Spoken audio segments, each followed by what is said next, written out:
Hello, everyone, and welcome to State of the Realm, your weekly Final Fantasy XIV podcast. This week, we are finally cutting loose and talking about the patch 3.3 scenario. That includes the main scenario of the Warring Triad. That includes Hildibrand, all 12 minutes of it, and as well as the Weeping City of Mach. And I feel like I'm missing something on that list. That was a really loud car. Anyway, on that note, now that the car has interrupted me and we're at days without incident 0, let us introduce our co-host. Of course, you know me, Michael, Mr. Happy Poveromo. Joining me, as he does every week, is Slyh, a.k.a. Slythefox, a.k.a. Slyh, a.k.a. Greyfox, a.k.a. you, my boy Blue. How you doing?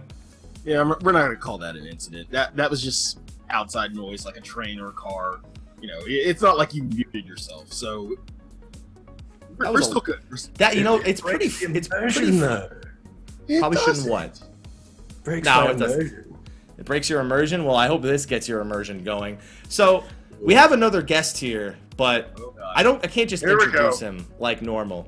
Legend says he was sent to the show by Hydaelyn herself to ensure no stone be left unturned. A man with infinite knowledge. He has traveled across Eorzea, sharing the stories of the horrors and miracles left behind in the wake of 7 calamities. A great flood, an ice bridge between continents, and of course, the rage of the Dreadworm. Even after telling these stories 1,000 times, he continues to study and share his findings on all architecture regardless of origin. The Machi, the Nimians, the Amdapori, the Gelmorans, the Syldi, even the Garlean's history is known by this one man. Despite this, he oddly thinks that no Eorzean, adventurer or not, will ever step foot on the moon. With that, everyone, I introduce you to a true blessing to State of the Realm, the apprentice archon and master of lore himself, Ethys Asher. There you go. And he's dead. Oh my fucking God. I don't know about you. I'm ready to go to the Great Cabal Library. I don't know after that. I mean, good lord. Yeah. And his name is John. Most I've seen you take into an intro. Oh my God. Wow. Oh man. Well, okay. Wow. So some backstory on that. So 2 weeks ago when Ethys was on the show, for the first time in maybe months, I actually introduced him instead of saying, oh yeah, by the way, he's here. And so I watched the Lucid Grind, the second episode with Ascalia. By the way, it was a great episode, Ethys. Oh, thanks, man. Yeah, and you guys should go watch it. He makes a specific note with Ascalia to talk about how shitty their introductions are. Ascalia gets shitty introductions on LBR, and Ethys gets shitty introductions here, despite 3 days earlier me giving him a regular introduction. So you know what? Now he can never say he only gets shitty intros because I just gave him that one. Well, it fucking worked, didn't it? I'd say so, yeah. Jeez. Yeah. That's America. Just complain and it'll happen. Now you see, I'm sure, Mike, you do the same thing. But like whenever you shit talk someone on a show, like it never actually occurs to you that there's a good chance they're actually listening. Yeah, that's the thing. I was listening. Now I'm like, what other videos of mine has Happy listened to recently? Oh, plenty of them. I saw that Hildibrand one this morning, which is pretty timely because I actually did Hildibrand yesterday, so I could talk about it on the show today. Yeah, me too. Yeah. Yeah, me too. I actually did it. For the show. Oh, you did it, right? Okay. So good. That was so good. It was only like 12 minutes of my time, so yeah, it was a pretty entertaining set of Hildibrand. But we'll talk about that later because you know how I feel about Hildibrand. So, today is Spoilercast. We do this every major patch where we just talk about the main story. We also talk about some of the side stories going on since those are a little shorter. It's pretty easy to fit those in. And this main story was pretty straightforward too. There's mostly just the speculation from the end. Everything else was pretty straightforward. But before we do that, I want to ask Ethys a question in particular. So right. 2 weeks ago we discussed our first day impressions of patch 3.3. Yep. And you said if you ask me in a couple of weeks, I'll probably still think this was my favorite patch so far. Ethys, what is the verdict on that one? Yeah, I still absolutely stand by that. And that said, like I do have problems with the story. There's things that I feel like were a little bit rushed or overlooked or inconsistent. But all in all, yes, I think that from a story perspective, this has been my favorite patch that we've had since ARR, which is I feel like it's high praise. Okay, but what about the patch itself? Like the patch, like when you log in, how do you feel about the entire patch? Oh geez, I mean, there's a lot of stuff to do. It's hard to say that this is a favorite patch given that we don't have a new Savage tier. But if I ignore that, then yes, definitely. Okay, fair enough. Just wanted to get your your input on that. Since you said 2 weeks ago, ask me in a couple of Definitely, weeks. it's easily the best odd-numbered patch that we've ever had. There we go. All right, good.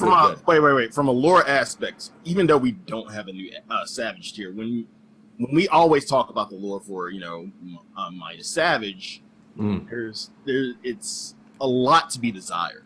Oh yeah, but I'm not talking about lore. I'm talking about the just content. content. Yeah. Okay. Fair enough. Okay. So with that out of the way, let's get into the main meat of this patch. That would be the main scenario. It is episode 69, so I had to use the word meat. Yeah. What kind of meat is it? Filet mignon. Yeah. Nice cured salami. Yeah. I was gonna go prime rib on this one, man. He wants Cuban salami apparently, so he can have Cuban salami. You don't even have Cuban salami in Australia, do you? Sure we do. I don't even have Cuban salami. Were you actually legit gonna make a Cuban sandwich?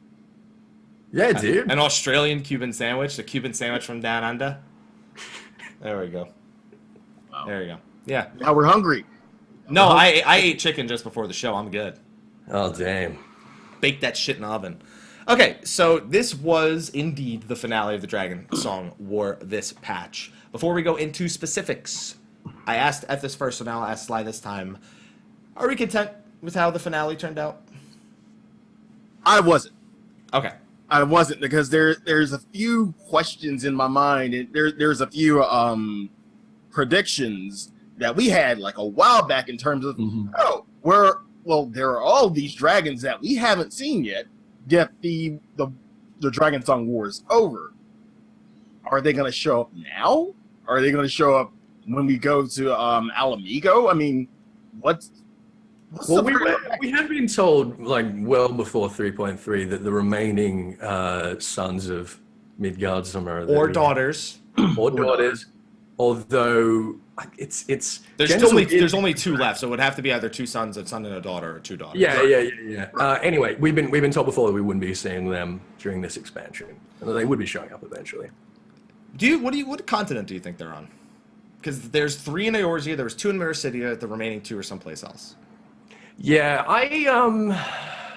I'm not sure. I don't think that they're going to be anywhere in any Garlean occupied lands. I'll put it that way. So that would either mean they are in the New Land, or New World, or Thavnair, maybe. Thavnair is Thavnair where the Charlades came from? Because they're across the ocean up north. They were from they're up north. No, Thavnair is the Near East. It's Near East. Okay. Yeah, it's where the Zodiac Braves were from. It's where Flamin and what's his name? The awesome Rogaden that's with the Scions. What the hell is his name? Anyway, it's where they escaped to after 2.55. Okay. All right, that's fair. And then that's Near East, and the Far East would be Authard. Yeah. Okay. Just making sure we get all of our geography down at the start here before we confuse anyone. So what about you, Ethys? How did you feel about the conclusion of the Dragonsong War? I thought it was a great conclusion. Hoary Boulder, that's the one. Hoary Boulder. He's amazing. I love him. Okay. And Hoary Boulders. Yeah, I thought it was great. The conclusion itself was really good. There were certain things that I was hoping would happen before the conclusion. I was saying, even a month ago, that I was kind of hoping that the Estinian would be properly dead, and I'm still a little bit. I couldn't. You're still a little bit peeved about that. I couldn't wait to hear you talk about that. I think the way that they approach it and the way they did it was good. Now, is this going back to past characters and how we felt about them coming back? I'm still pissed about 2.5. I'm still salty about it. Yeah, are we at that point where we want someone to actually stay dead? Because I'm actually happy that Estinian survived this. Yeah, I don't know. It's just making us feel awfully complacent now. Like, whenever there's a character that's at risk of dying, it doesn't feel as compelling. It's definitely not an episode of Game of Thrones. Exactly. Not an episode of Game of Thrones. Whereas if you know hashtag hold the door. Sorry. That's the one. If you know from a franchise that they're not afraid to kill off major characters, then I feel like you're a lot more invested in those critical moments. Yeah, I agree. I always want to feel like something could be lost. When Moonbrita died, it was a shocker because she had just been introduced to Patch before, so nobody foresaw them removing her in such a short manner. Right. Yeah, but that made her character a lot better than most of the other Scions who had kind of just been because like, man, she died. Well, no, because they gave memorable. She was only around for a patch, and yet she's a character that we all sort of remember quite fondly. Yeah, I think I did. Because they had her in the game for such a short period of time, they spent those 2 patches really drawing out her character a lot more than the Scions who have been around since 1.0, and they just fucking join us in a conversation and walk behind us occasionally. Now I know I've asked this before, but I'll ask this again. Are we primed to see her come back eventually? No, she's dead as dicks, dude. No, dude, she's dead. She's donezo's. I don't want her to come back. We're not going to have this conversation. If she comes back, I think that literally every character is coming back forever. Like, I don't care. Every character's never going to die.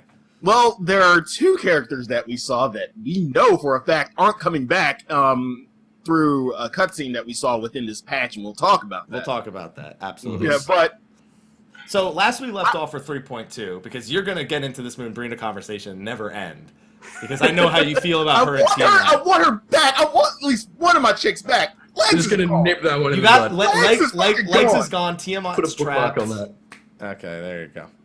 How about this? I'll give you Tiamat as a furnishing. How about that? Great. Ooh, just lift her up out of the fucking as a Slyh and then just drop her in your house. How about that? You're in your front fucking lawn. Oh, that would be amazing. All right, so after 3.2, we knew 3.3 Nidhogg was coming for that booty.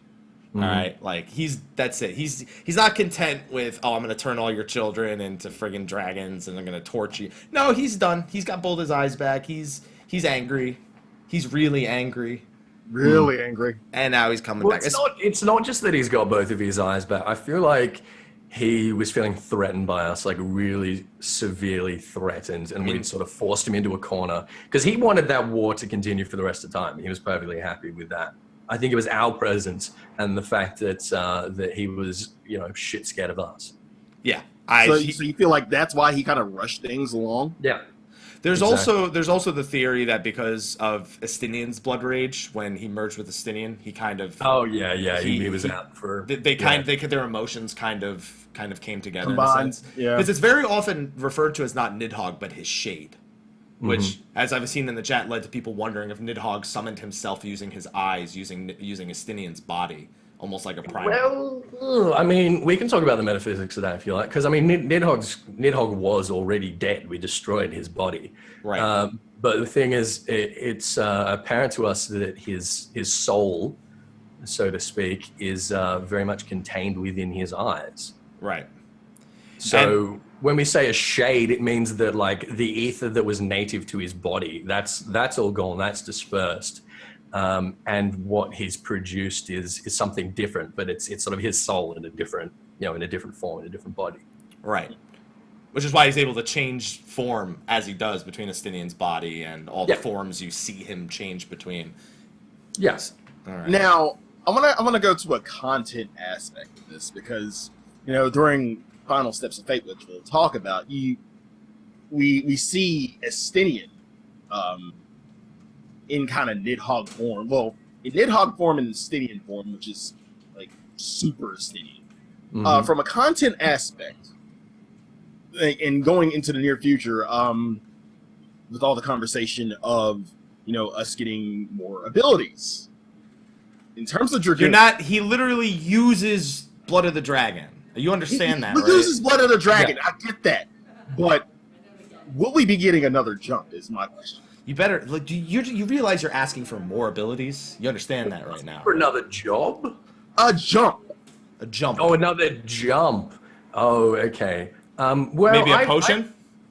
I was half expecting Blood of the Dragon to have that kind of effect. I think Happy is right. It's basically the same thing as Blood of the Dragon, except rather than with us, it's just like a little bit of blood, just to get us motivated, just to get things moving. So it's like a drug. Got it. Thanks. Yeah. For him, he's just OD'd. He's just taking the whole fucking pint of it. I think, yeah. pint, you know. It's like a He's a got pint. way more than a pint in there, at least a liter. Well, I don't know. We bled Nidhogg pretty heavily in the area. Anyway, that's not important. I feel like it is pretty much the same thing. I feel like we could definitely take abilities from that fight, and I hope so. We could get an Alamorn, maybe. No, maybe. You're not getting no Alamorns. It's not Maybe. happening. We better not, I don't want to talk about new abilities. It's not a conversation. I don't want. Let's not do that. How about this? You as a Dragoon can get another ability. I'm good. All right. Okay. I'm good. Oh, okay. All right. Fine. Yeah. How about that? You don't want anything to bring into PvP? Nothing? No, that's done. Donezo. I don't need them to give Ninja 16 more PvP abilities that are all useless. That like 10 of them are useless? No, all of them are useless. All right, let's see. So, we also predicted, like, a lot of this patch was kind of predictable in a sense. We kind of already knew why we were going to go fight for his Yeah, I'm pretty sure most of us knew exactly what was going to happen with the story before we went in there. And surprisingly, like, that didn't make it any worse, any less enjoyable. You know what I mean? Like, there weren't any big twists or anything. It was all like, yep, now this is going to happen. Now this is going to happen. Yep, awesome. You know, I loved it. Yeah. I mean, finally, by the way, Midgardsormr decides, hey, I have a child, one of my children standing in front of me. Let me say something, you know? Yeah, Hraesvelgr didn't seem too bothered by that. He was like, oh, what's up? It's like, Dad? Is that you? You know? Dysfunctional family. You know what I realized? That was the first time I think Amaric had seen Midgardsormr traveling. It was either Alphino or Amaric. That's the first time they saw him traveling with you. Because they look at him and they're just like, right. Midgardsormr? Yeah. Well, I mean... They saw us ride onto his back, but they never saw him in super tiny... They saw him in that little form. I don't think either of them had seen him in that form, to be honest. I think only Isael had. Isael and Tiamat. Yes, yeah. But they were both like, oh, yeah, all right, whatever. Yeah, pretty much. So he finally comes out and says something, although he pretty much just rats us out. He's like, yeah, by the way, Emmerich wants to do this one thing. They want to do this other thing. They want to actually save him. So just letting you know, son, that they don't agree with each other right now. But Hraesvelgr was even more moved by that. Yeah. Because he realizes that we're not just out for blood, and that, you know, even in this kind of moment, there's sort of a purity of heart kind of situation going on, and he finds that really touching. And that's obviously, Midgardsormr obviously knew that it was going to have that effect. But the one thing that conflicted me in this is that like, we were trying to do this before in early 3.0. Like, Ysael most of all, and I'm not sure why he saw it within us as the Scions, or whatever you want to call us, or Braves. Whereas we were with Ysael, who had, I think, more purpose behind her than we did at the time, and he wasn't moved by it. Well, they kind of called question to that. Yeah, well, that's because Ysael was politically motivated. You know what I mean? Ysael was driven by revenge and anger and rage and stuff like that. Whereas the whole point of the Warrior of Light is that we're above all of that. So it's precisely because we don't have like a strong emotional investment. We've just got an idea of, you know, what is right and what is good. That makes us so much more a sort of appealing character to people like Midgardsormr. And on top of that, I mean, even Alphino kind of calls to that. He's like, if you didn't want to help, you wouldn't have flown a sail to Slyh. Yeah, much. Yeah, and that's a good point. He was moved by Ysael's plight. Yeah, he wanted her to be able to. He doesn't really explain why. He does, like, he explains that she was kind of like at the end of her rope, at the end of her quest anyway. He just wanted to kind of give her the sending off that she desired, since her entire purpose had basically been extinguished. Well, he also said that her sort of spirit reminded her a lot of Shiva's. Reminded him a lot. You know, it's weird. Whenever I see Hraesvelgr, when I look at him, I always think it's a woman, but I know it's not. Like, I don't know, when I look at Hraesvelgr... Is it dragon boobs? And I look at Hraesvelgr, I don't see a dude. I guess it's just like he's got it's the dragon boobs. No, he's got a very feminine like accent on his dragon speak compared to the other ones, which are all that's true. Which are all really deep. To be voices. fair, it seems that all of the first brood are probably genderless. Yeah, they probably. So you're saying they're asexual? Well, dragons are supposed to be able to reproduce asexually, or they're supposed to be able to change their gender based on what's needed. So what kind of mood they're what's needed? Well, because when they can reproduce asexually, first of all, but I'm talking about like actual dragon mythology, like going back in like real life. They're supposed to be able to. They're supposed to be genderless, but they can kind of accommodate. So gender for the dragon, like, it's not really an important thing. Right. Like, the only reason why we call Tiamat a she undoubtedly is because she refers to Bahamut as her lover. Yeah. And Bahamut is like that's a dude. That's got to be a dude. Yeah. That's got to be a dude, right? Okay. So we go to Sorkai, and again, we knew why we were there. Hraesvelgr was testing us. Like, we debated it slightly because Koji or Yoshida was like, it's a deeper reason why we're there, because Hraesvelgr's still kind of pissed. And it wasn't really that deep at all. It was like, he's like, I gotta test you. Like, I can't just help you. Like, just show me. It was the same thing as we had with Ramu. Yeah, pretty much. Who's still one of my favorite primals to this date, just because he was like such a not douchebag. He was just because he was such a not douchebag. He's got his kids behind him, and he's like, I'm not just gonna kill these guys. I'm gonna talk to them. I'm gonna listen to them. I'm gonna figure out what drives them. And then one of my children gave you that. You must be at least a little bit trustworthy. All right, cool. Let's see if we can work this out right now. Kill me, and that means that you're strong enough that you survive my judgment. There you go. I like that. That's a way better thing than, oh, fuck you all. I'm gonna turn you all into my bitches, which is pretty much how everyone else did it. Yeah, it's interesting though that we've now got like multiple characters who are sort of conflating strength with purpose, and that it's a lot like Gaius's attitude. You know what I mean? This whole might is right. This whole don't bring this to where I think you're bringing it, though. No. I'm not going to bring this round to Gaius, but I just think it's really interesting that the things that were motivating him are seen as good things by Hraesvelgr of all people. By Hraesvelgr and by a primal of all the things.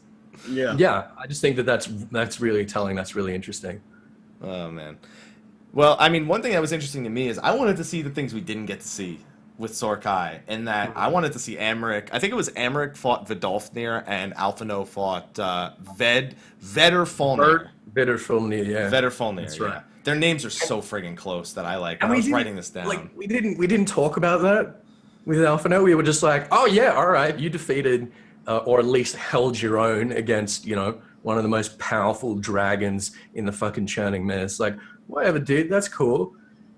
And then on top of that, Amaric actually talks about how like he almost died a bunch of times and like he just barely survived. And Amaric was fighting off against but isn't Vidolfnir still injured? Yeah. Yeah, exactly. Oh no, Alphino fought Vidolfnir, it seems. Okay. Yeah, that sounds right actually. That makes more sense because it makes a little bit more sense. Yeah. And then fucking Twintania 2.0 was for Amaric. All the same, that's pretty spectacular. Alphino has come such a long way. Yeah, from being and people still give him shit. People still give him shit. I seriously think that Alphino is one of my favorite and one of the most sort of interesting and compelling characters. I mean, he pretty much became the main character of the game after we were introduced to him. Like, think about everything. It's just his development that interests me because he's had more growth than anyone else. He's literally the main character of the game. Like, as soon as you're introduced to him, everything you do is sort of part of his master plan. Yeah. And again, we've got to realize that when we meet Alphino, he's maybe 14 or 15 years old. Right. And a year later, he's beating dragons in the churning mists. He's, one of the most politically influential people in Eorzea. People are like, oh, this fucking kid. And, I don't know. I think he's an amazing character. He's definitely grown, and he's going to get to do a little more growing since his darling sister looks to be coming back into the story very soon, but we'll talk about that in a bit. Yeah. Yeah. There, you can get one of your women back. Yeah, you get one of my women.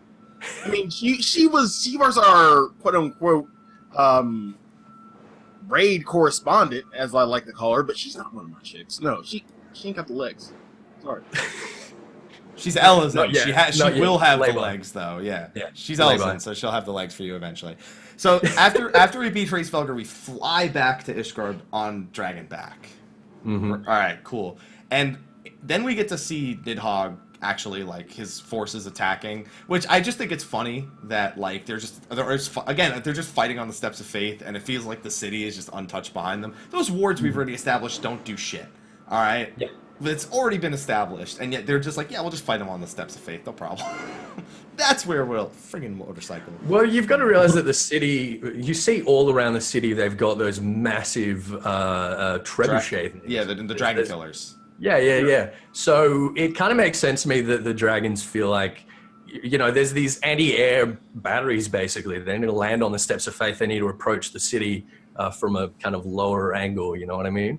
Right. So although there's a lot of although if you watch the friggin' Heavensward opening cinematic, dragon killers on the steps of faith as well. Yeah, and on top of that, like in the Heavensward opening, you see how useless those dragon killers are when they try to shoot them at the horde. It's just as soon as they shoot one, the dragon just comes the dragoons down. are actually more useful than the dragon killers. Okay, let's talk about the dragoons. Where are those guys? Yeah, where are the dragoons? Yeah, where were they? We're all the bunch of Ishgardian knights just getting like the number of off the bridge, getting like eaten. Well, I wouldn't say eaten, but you know. Oh, they were getting eaten. A lot of them were getting straight up eaten.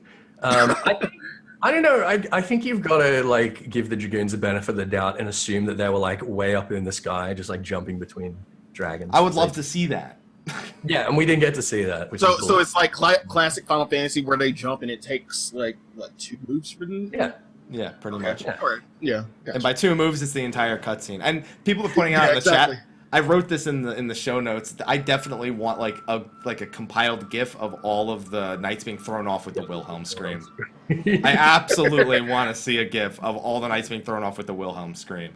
Oh man. And I hear the CinemaSins guy in my head too. Is just talking about the Wilhelm scream. 1 point.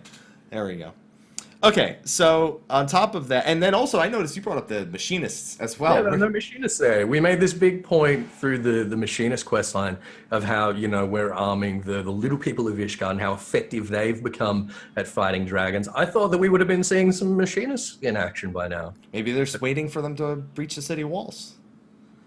Yeah, they're the fallback. But I mean, this literally looks like, you know how when you always say how one guy like defeats an entire army in like a video game or something? Yeah, that's pretty much what it looked like, how useless most of these knights were. Yeah, that's true. They were so useless. Although Lucia was holding her own. That one shot where she holds up her shield and she gets like blasted back like 50 meters. That was amazing. That was really cool. And I'm sure that she could heal up with the Cure 1 she somehow learned in the prior patch. Yeah. Somehow learned. Using Cure 1. Somehow. I mean, Cure 1 she's got to start somewhere, right? All right, so in a hero's fashion, we show up at the last minute, and it's like, all right, great. Warrior of Light is here. All the dragons are like, shit. This is going to be bad. But on top of that, we show up with 3 other... I like how we get Hraesvelgur's help. Hraesvelgur has a lot of dragons that could have come and helped, but no, we get 3. I don't know if he does have a lot. He's got his own brood. He's at least got Durgan Daycare. Yeah, that's true. They're too busy being shit parents, though. Yeah, I think it's more the case that they're kids. They're not fighters. They're not fighters. But wait, Vidolfnir is there. Yeah, Vidolfnir and Vidofulnir, they're fighters. But, you know, Nidhogg makes the point himself that, like, his brood and himself, they've been fighting nonstop for 1,000 years. And, you know, the Hraesvelgur's brood are just kind of chilling out. So I think it's more the case that, like, they're not fighting fit. Then what are they? Oh, and I'd like to remind you... Are they crafters? They're not crafting shit. I know that for damn much. But no, they're just hunting bandersnatchers. That's all they do. But, I mean, I'd like to point out, and this is point out in the chat, Hraesvelgur had 3 of his brood fly us to Sorkai, and we killed a bunch of his brood in there. Mm-hmm. He has other dragons. Yeah, he has other dragons. And they clearly fight. Because we had to fight them. I feel bad that we had to kill probably all the children he had left, to be honest. I don't think we killed... Just to test us. Oh, they fell over dead and disintegrated. They're dead. Yeah, I know, but I think like the canonical explanation was like we. And he had the Mughals. Where was Moglin? Why didn't Moglin? That was a separate thing. That was just Moglin's bullshit. He was in no way involved. I like how Mogson rotted us out. Mogson's like, oh shit, they're gonna fight Hraesvelgr? Yo, let's go. Let's go. Oh man. And we didn't even kill them, we knocked them out. You know we only knocked them out because you see the little stupid birds over their head. They're like, Yeah. So, we walk right up to Nidhogg, pretty much the scene we've been waiting for since the Heavensward cinematic, where you see the Warrior of Light change to a Dragoon. Yeah. Oh man. And then you watch Hraesvelgr and Nidhogg fight each other, which is pretty cool.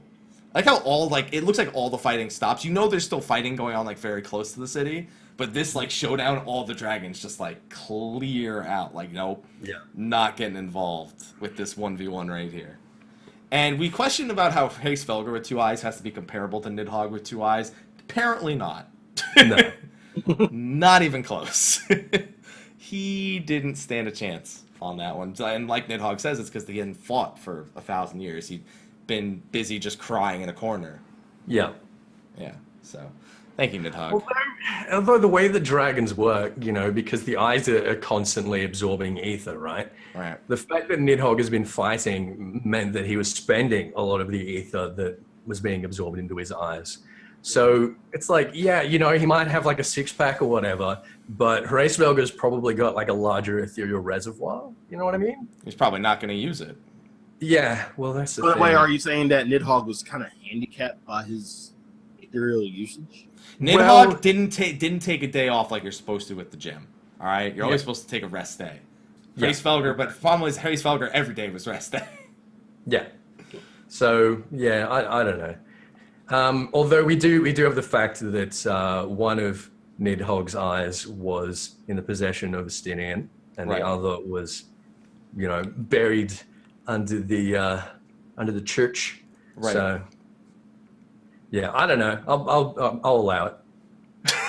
I'll allow it. I just imagine with like Hraesvelgr not doing anything for 1,000 years. Just imagine like after the whole Shiva incident, he has like a gallon of ice cream and he's just watching Friends in Sorkai or something like that. I was kind of imagining that. Really? Again, from a lore perspective, he should be getting progressively more powerful just by existing for that long. Right. And not having his one of his eyes is a Nidhogg, maybe. Yeah, but the battle rust though. Yeah. All right, well, whatever. We beat him, and then obviously he can't beat Nidhogg. So what does Hraesvelgr do? He does. I knew this was going to happen too. By the way, I knew we were going to get one of Hraesvelgr's eyes to actually fight Nidhogg. Because I was like, okay, listen, we don't stand a chance to get Nidhogg with 1 eye, like without any sort of outside intervention, like because he needed to be weakened by Estinian before we could even remotely harm him. And as soon as that eye is gone, he one-shots you. So it's like. Obviously, we couldn't even handle him with one of Hraesvelgr's eyes. Instead, now he has both his eyes, and I'm like, there's no way we fight him without Hraesvelgr giving up one of his eyes or something. Sure enough, somehow in the midst of getting his wing torn off, his eye just floats over to us. I think it was good that they did this because it was such a big deal for us to defeat Thordan because Thordan was using all of the ether from one of Nidhogg's eyes. It was like, holy shit, that thing has been around for, possibly 20, 30,000 years. Right. It's got a shitload of ether. And that was what made him, probably the most dangerous primal that we've fought. And now, like you say, we've got Nidhogg with 2 eyes and presumably, the skills and the capacity to use them. There was no way that we weren't going to have some extra buff for us to step up. So I just think it's really interesting how we've gone from, getting the Blessing of Light and then getting the Blessing of Light redoubled after, getting those wards placed on it by Midgardsormr. And now we've also got all of the ether from one dragon's eye. We're just the thing about that is that when Hraesvelgr leaves, he actually doesn't take his eye back. But when you see him in the later cutscene, if I recall, he does have both his eyes again. And his wing. And his wing comes back at the end. No. You see the wing that's bitten off is still on his stump. He's just got a shitload of wings. He's got like 8 wings. Yeah. That's still a stump. I don't know about the eye. I'm pretty sure we gave him the eye back. Although I was like, how do we give this back to you? I don't know how we would. Yeah, we're the Warrior of Light. Just fucking plot armor. Is it an issue where we can come back and ask for it at any given point in time? Or is it Yo, Hraesvelgr, hey, Was that just a one-off? I don't know, Sly, would you go and ask him for his eye? This is like this would be the third time. Would you just be like, yo, dude, I misplaced the Tupsamati. I got to kill some Ascian. Well, in an emergency situation, yeah, sure, why not? I'll bring it back. Yeah. Hey, Race Vulgar, so the Ascians, I killed one of those Ascians with Nidhogg's eye. Can I get yours now? Because I would love. That's another thing that's questioned, because when we defeat Igorithim, or whatever her name is, with Nidhogg's eye, Lahabrea comments on how we expended the ether of one of Nidhogg's eyes, which clearly isn't true. Well, that was the idea. That was the whole point, is that there's so many points here where I thought that Nidhogg's eyes were being like effectively used up. It was when Thornton made his transformation. He used the Eye of Ascalon, his big bloody limit break attack. I thought that would have used a shitload of ether. But I don't know. Apparently, but they're a bit more of a Deus Ex Machina than I realized. Yeah, pretty much. All right, so we fight Nidhogg with the Duty Finder group. You wipe to Akmor in a bunch. You beat him finally. All right, that's as far as I'm concerned, that's canon. You know what I mean? You wipe to him a bunch. That's canon. Yeah, that's canon. Yeah, I think that's probably fair. Yeah, that's probably fair. And then that's how Goku does it, right? Yeah, exactly. By the way, Dragon Ball Super episodes 48 and 47, 48 with Goku Black. Just pointing those out real quick. All right. And Future Trunks is back.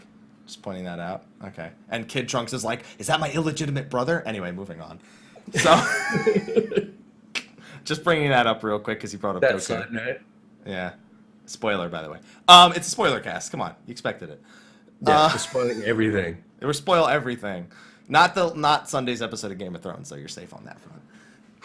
So, on that note, so he goes to land a finishing blow because he's like, I'm not going to lose. I seriously am not going to lose. And then his hand goes crazy. He's going to throw the spear, and then all of a sudden he friggin' starts spazzing out with one of his hands. And then as soon as you see that, you know, oh, that's fucking Estinian, isn't it? That's Estinian. Be like, it's my body. Sure enough, he tries to choke himself. He's like, oh. Well, here's the thing, right? Okay, the list of Estinian's accomplishments, right, is kneeling down and holding up an eye while we defeat Nidhogg the first time. Okay. And secondly, choking himself out. Yeah, I like how you skip the part where he stabs Nidhogg in the head. Such a goddamn... Yeah, like you skipped a few steps, but you skip the part where he stabs Nidhogg in the head and then rips his eye out of his Race Felger's eye out of his body. Yeah, he was already down. The part where he tried to assassinate Vidofnir. He was already down, and trying to assassinate Vidofnir, that was all Nidhogg. That wasn't Estinian. Right. No, these. I reckon these are. There was a half. That was a two-way. That was a two-way street. There's a half. Yeah. You think he was into that as well? Yeah. Good old Estinian. Good old kill all the dirt. Yeah. No, he'd probably be down to clan with that. Even as I saw Estinian wrestling controls, like, please just let him die anyway. Like, make it even more heart-wrenching to make us think we stand a chance, and then just die. See, I thought in that moment when he started spitting up blood and stuff like that, I thought that he was gonna snap his own neck, and I think that would have been pretty fucking tight, to be honest. That would have reminded me of that would have been poetic justice. Really? I don't think it's about poetic justice. It's about killing a dragon. Yeah, I just thought that would have spoken so much about Estinian's character and the I guess the sort of extent, the means that he was willing to go to in order to take down Nidhogg. Well, and then speaking of that, so we do save him. I like our strategy. We literally run up to him and just try to pull the eyes out of his body. First of all, I don't know why anyone would think that works. Nidhogg's body survived the first time when both his eyes were removed, when he went to go ask Race Velger for his eye.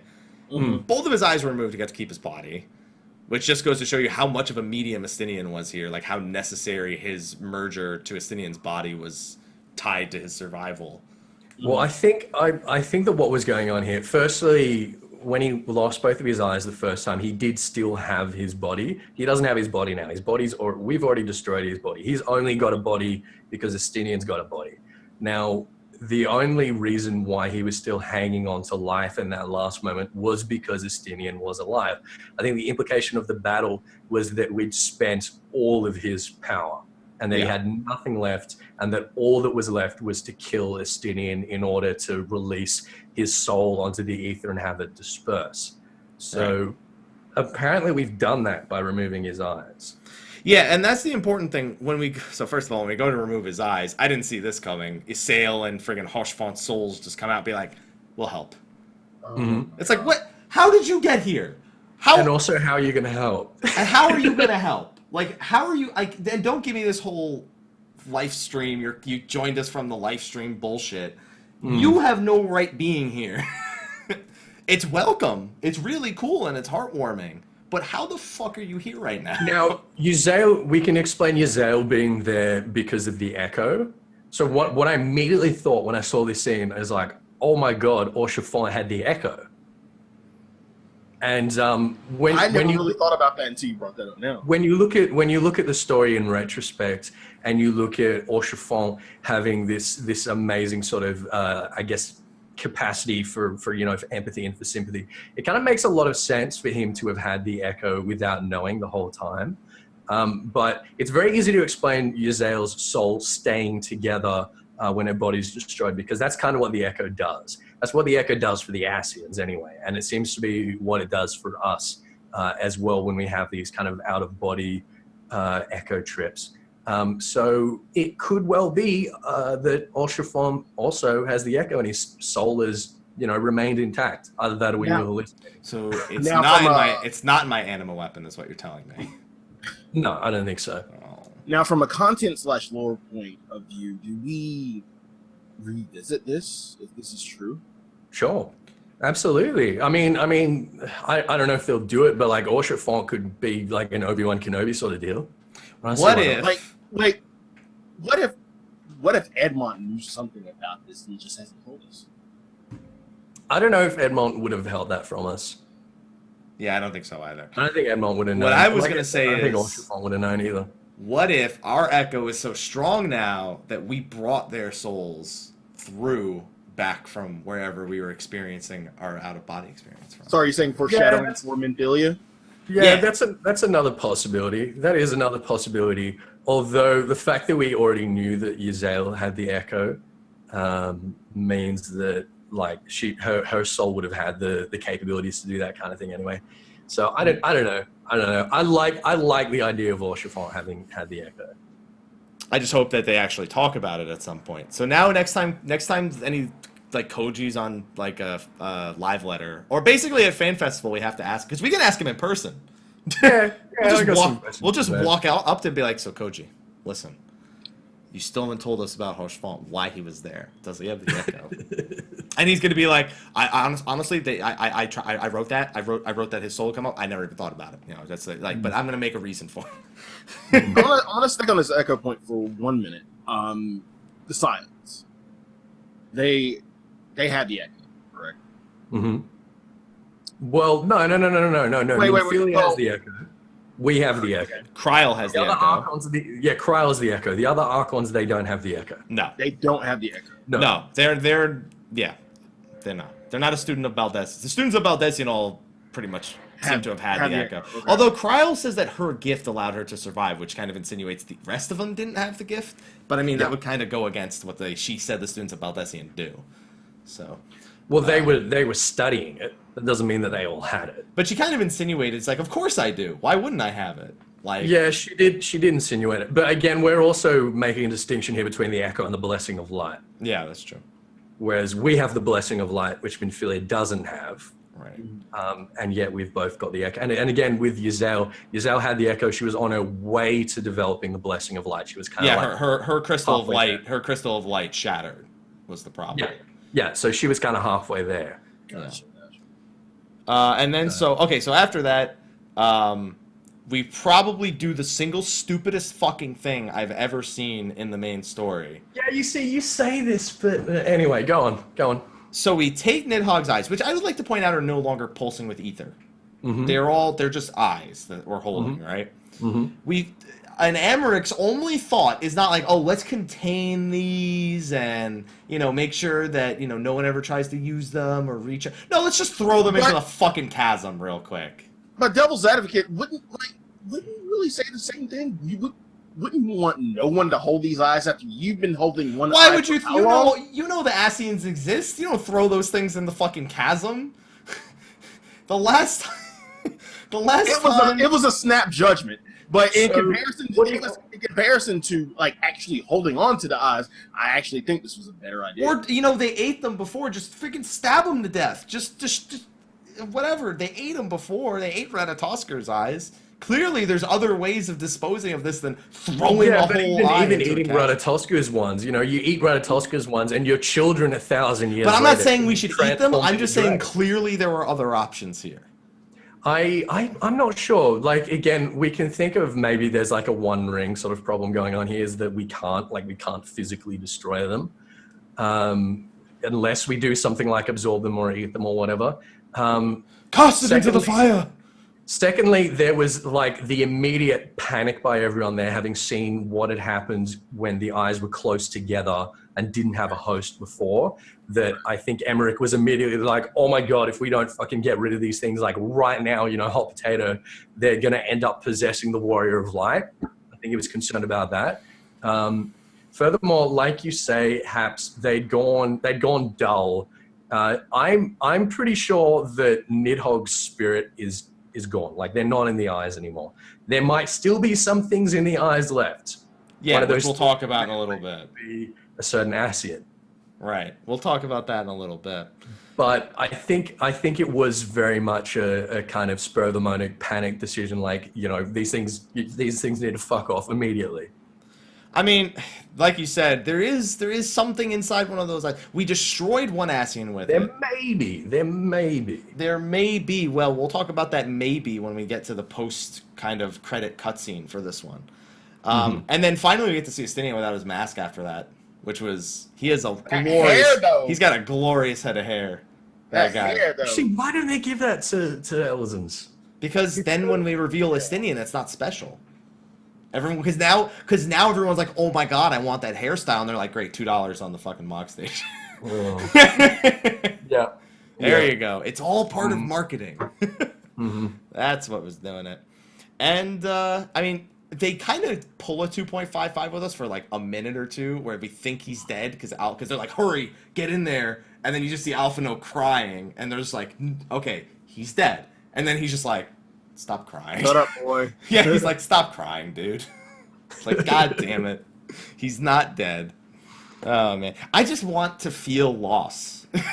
And I just can't. That's everybody's main thing with this. They want to, actually lose something and it means something to us. And because really, Hoshvan's death really hit hard, so much so that he got his own emo. We're going to get silly. That's all I'm asking. Remember my baby. Remember legs. That's all I'm asking. Sure. It's just like none of the deaths, quote unquote. Really, I guess it's because of 2.55. It's just fucking. I was so torn up about losing all of those fucking people, and now they're all fucking alive except for Minfilia, who's just a question mark. And that pisses me off. This is what gives me hope for Moon. No, she's fucked. You don't have. There's no hope for you. Look, I was agreeing with you before, hoping that Estinian wouldn't come back. But I think the way that he explained this sort of moment of redemption for him, I think that was really compelling, and I think that was like the best reason to keep him alive. And the fact that he's gone off on this weird pilgrimage or whatever it is now, and he's going to show up later, obviously, for some reason. I don't know. I'm happy with it now. I'm pretty happy with it. You made your peace with it, so to speak. Yeah. Oh, don't get me wrong. They gave him character where he was kind of one-dimensional before, and now he hasn't just survived for the sake of surviving. You know what I mean? He's profoundly changed. Yes. Yeah. And it's like all of the Elizans are now like bros. Like Alphino, Estinian, Emmerich, they're all like, yo, we're all bros. Like they're all best friends now, it seems. Here's the thing, Alphino is looking at Estinian. Like I say, Alphino is like admiring Estinian and like treating Estinian like a role model. Emmerich said explicitly to us, he was like, oh yeah, he sees Estinian as like an older brother because he hasn't had any role models in his life. And I'm like, fucking excuse me? You want to run that by me again?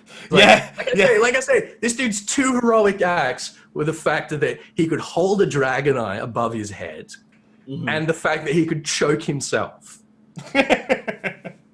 Alpha hasn't had a role model in his life. I'm like, oh, that's right. We're just going to ignore the whole Azure Dragoon thing. Can I get a gif of? Can I please get a gif of Ethys doing that? Shit is the Azure Dragoon. He didn't do shit. He does recognize you.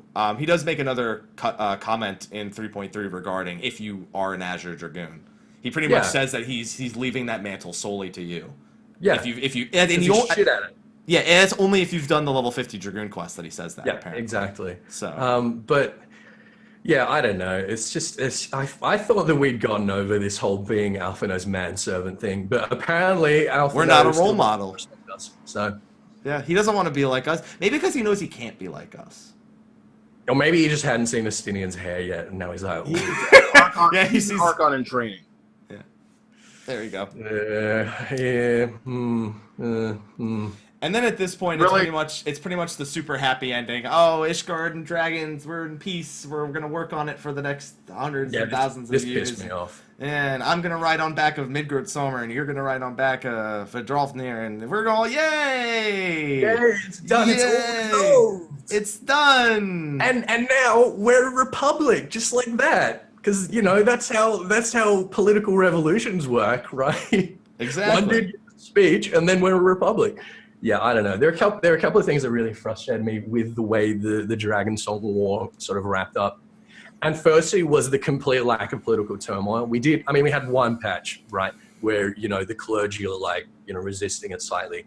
And again, I was saying at the time that I was expecting a revolution to come from the bottom up and not from the top down. And I was expecting, the people in the Broom, having found out that they are no less the sons of the 12 Knights of Thornton than anyone else, would have been like, hey, how come these guys got the fancy house? I don't know. I thought there would have been a lot more blood.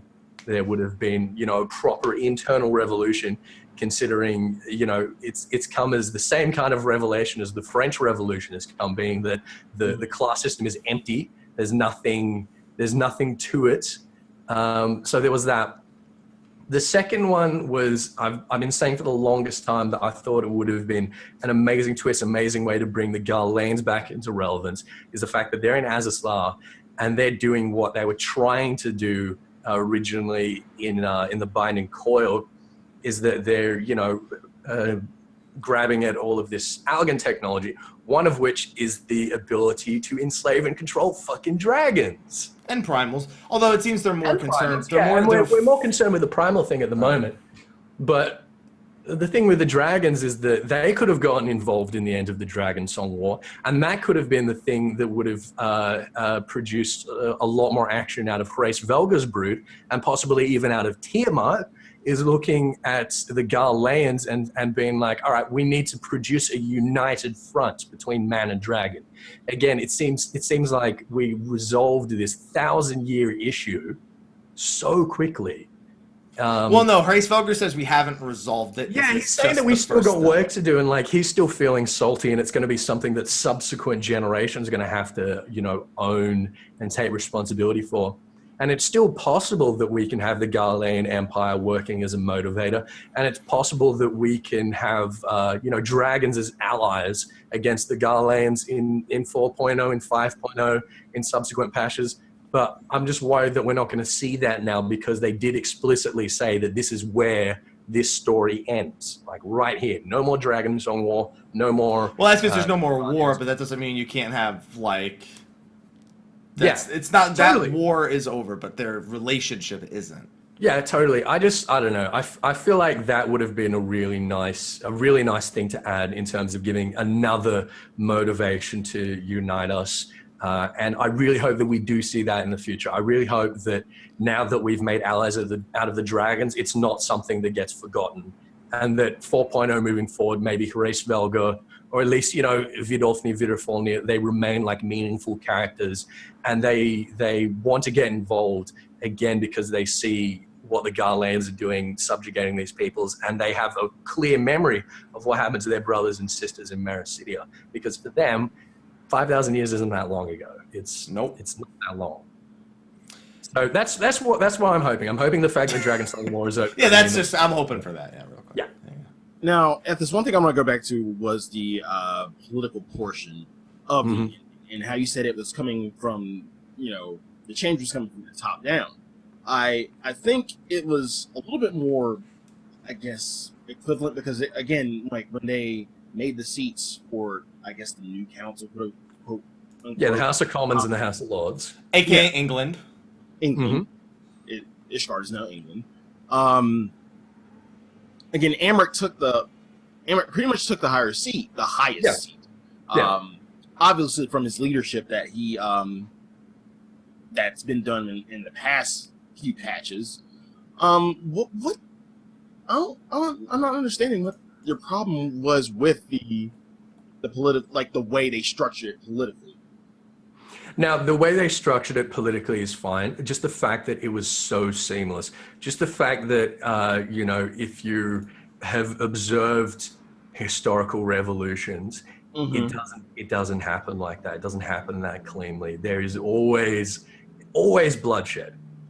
When you completely, completely undermine the ancien regime, and you get a common population who have assumed that there is a metaphysical difference between them and the people of the higher class. When you get that being removed overnight, and they are told, hey, for the last 1,000 years, you've been lied to. The only reason that you are underprivileged is because you have been lied to. There is no difference between you and the people of the higher class. This is the kind of thing that happened with the French Revolution. Is the kind of thing that happened over the course of several decades. The fact that this happened overnight, and just by getting one woman on side, that woman being the mongrel. What's her proper name? Anyway, that's not important. The fact that all of the people in the room were just like, all right, fine. And we're totally cool with the fact that we're still at war. So we still need to maintain the semblance of this hierarchy, and we still need to, act like these people have more power than we do for a good reason. No, I wasn't comfortable with that. Again, it wasn't believable for me. They voted him up though, so it's cool. Yeah, I mean, I'm willing. It just doesn't seem overnight to me, though. Really that final cutscene definitely took a whole few weeks to handle, right? And that's also a great period of time for a revolution, right? Yeah, it was still. Yeah, I don't know. It was much too clean. Much too clean. What you got? What you got, Slyh? What you got? The one thing I wanted to ask you all about was if you've done it. I have not. You haven't done the victory lap? No, I haven't done the victory lap. No, I still haven't done the victory lap either. From what people are telling me in the chat, though, I mean, if we're going to spoil them, it's fair they spoil me back. There is a continuation after you see where Estinian took the bouquet, and he took it apparently to Azaz Lot to lay it down for a sale. Yeah. So, well, I'd sort of guessed that. I don't know what the fuck he was doing with that thing. Dude, he was totally in love with her. Yeah, so back off, Slyh. There's only room for one Dragoon in her no longer existent life. There you go. Yeah, but I thought that was a really good nod in terms of everything you've done. Still don't want it to feel like it was closure. Just simply put, there's too much left on the table, in my opinion. And I felt like the dev, aka the lore team, actually really took the extra effort to try to put closure on this with the victory lap. Whereas we still got shit to do. We still have threats, and even though the Dragonsong War is done, it kind of felt like an end of game cycle. I know what you mean. It shouldn't, like, the victory lap shouldn't have felt like an end of game cycle. Whereas it, like, when we finished 2.0, we didn't have time to take a victory lap. Yeah, Bahamut starts roaring immediately. Yeah, exactly. That's a good point. We didn't have time to sit here and smell the roses and contemplate on past things we've done. Like, we went right into it. Whereas this one, although we had our little celebration, we had a little birthday party thing. That was it. Not you taking the tour like you did for your ceremony of eternal bonding. Like Yeah. it felt like that when I compared to it, was like these pretty much the same thing. But do you think they should have put it in the main scenario? I don't even think it should have been present, period.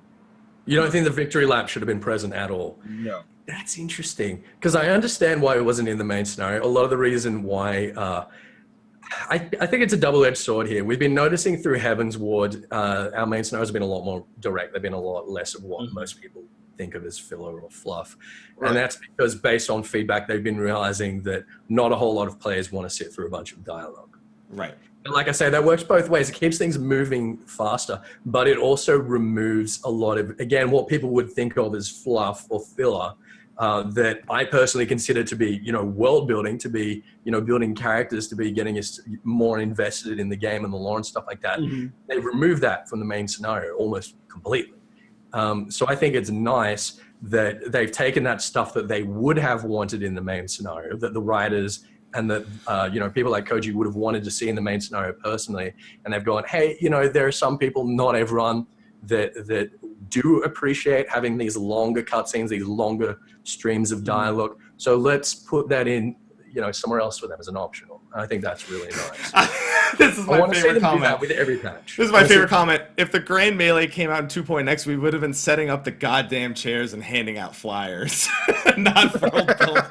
Yeah, that's a good point. That's a good point. That's beautiful. That is a really good point.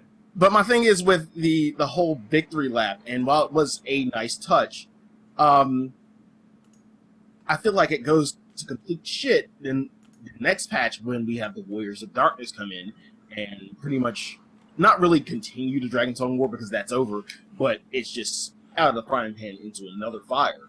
So that's literally going to be the story forever, though. We're never going to be content. At the end of no patch, are we just going to be like, great? We're going to always be like, fuck, what's this now? And then the symbolism of Edmont closing the Heaven's Ward. Oh, no. Do you guys remember? I think it was our first story talk for Heaven's Ward. I was like, if they fucking end the Dragonsong War with that motherfucker closing his journal with a slow zoom to the And I told you that I thought that was going to happen. No, I was literally screaming no at my screen while he was doing that. That was so fucking I told you it was going to happen. God damn. I told you. I knew at the bottom of my heart, I knew that was going to happen. But just like we're going to the moon. Okay. All right. So, wall-wise, it closes the Dragonsong War and Heaven's Ward. But literally closes. It does. We're not going to Alamigo next patch. No. It doesn't close. It doesn't close everything. There's shit still here. Yeah, Ul'dah's still here. Oh yeah. We need to go back to Ul'dah and resolve that. That has to be a central point because that's what we're doing. Literally, Raubahn and the relationship between Raubahn and Ilberd is going to come to the forefront pretty hard. Yeah. And the fact that we still have Omega to worry about. So you think these final patches will focus more heavily on Ul'dah than? I think these final few patches are going to turn Ul'dah into a republic, like Ishgard has. Yeah, that's probably, and then we're gonna have that happy ending, and then there's gonna be this all out Garlemald is gonna fucking is gonna invade the Ishroud or something. Yeah.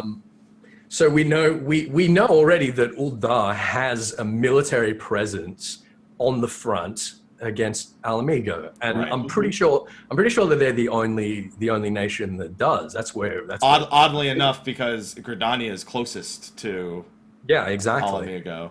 Yeah, exactly. But that's why we need to get shit sorted out internally in Ul'dah, because I think our platform for moving into Alamigo is going to come from Ul'dah. It's going to come from Raubahn feeling guilty, having Ilberd, gotten into his head, saying, the basically, they've cut your balls off. Raubah's going to be feeling a little bit like he's betrayed his brothers. He's going to want to, really push against that. And we're going to get Ilberd, I assume, being a main antagonist, trying to use the Omega weapon to take back Alamigo. Yeah, because he knows plenty about it. Yeah, exactly. Because he's been working directly under the dude that was after it. So that Ralban Ilberd relationship is going to be very, very important moving into 4.0. So that's why I think our attention is going to be turning on Uldar now. And all these complaints we were having at the end of 3.0 being like, hey, why have we just forgotten about Uldar and everything that's going on there? I think we're going to be readdressing that now. How about this? When does Ralban get his Magitech arm? Oh, dude. Any day now. When is Sid building him an arm and he turns into I've been asking that question for ages. I'm so excited for that. Now, to close my thought, all I'm saying is that if, in one of these future patches, we come back and I hear Edmond's voice or I see an entry into the Heaven's Ward diary, I'm going to feel pissed because we closed that door. He opens the book again, he starts writing more. Exactly. We shouldn't be at this point. Story-wise, we closed this. We didn't have to come to this. He's going to open another book for 4.0. He's just going to be writing books every patch. That's all I'm saying. It'll just feel redundant if we just come back. That's all I'm saying. From the story stuff. I like Edmond. I really like Edmond. I would not be at all upset if Edmond decided that he was going to retire from being a duke now that there's a republic, and he's like, no, I'm going to travel with you guys. I'm going to be your Watson. I'm going to narrate the adventure. He goes and he sits down in your in room, and every time you go to the book to watch the cutscene. I would be all about that. I love Edmond. I think he's a great character. I love him even more, and we'll go into this, but his small role that he plays in Hildibrand, I was like, yeah, that's my boy. That was pretty funny. Okay, so we get into that, and then finally we get to the post cutscene teasers. And what do you fucking know? Paladin of Darkness is looking down at that fucking chasm where the eyes were thrown. He's just like, yeah, they're here.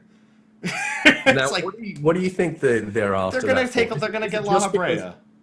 Now, do you think that they're like, all right, La Habrea might still be in there, or do they think that, this is just a handy thing to have? It's got ether. It's kind of like the Tooks money. Both. La Habrea is not fucking. I'm convinced La Habrea is gonna. No, here's what's gonna happen. They're gonna make us think. The Scions are gonna think that's the plan.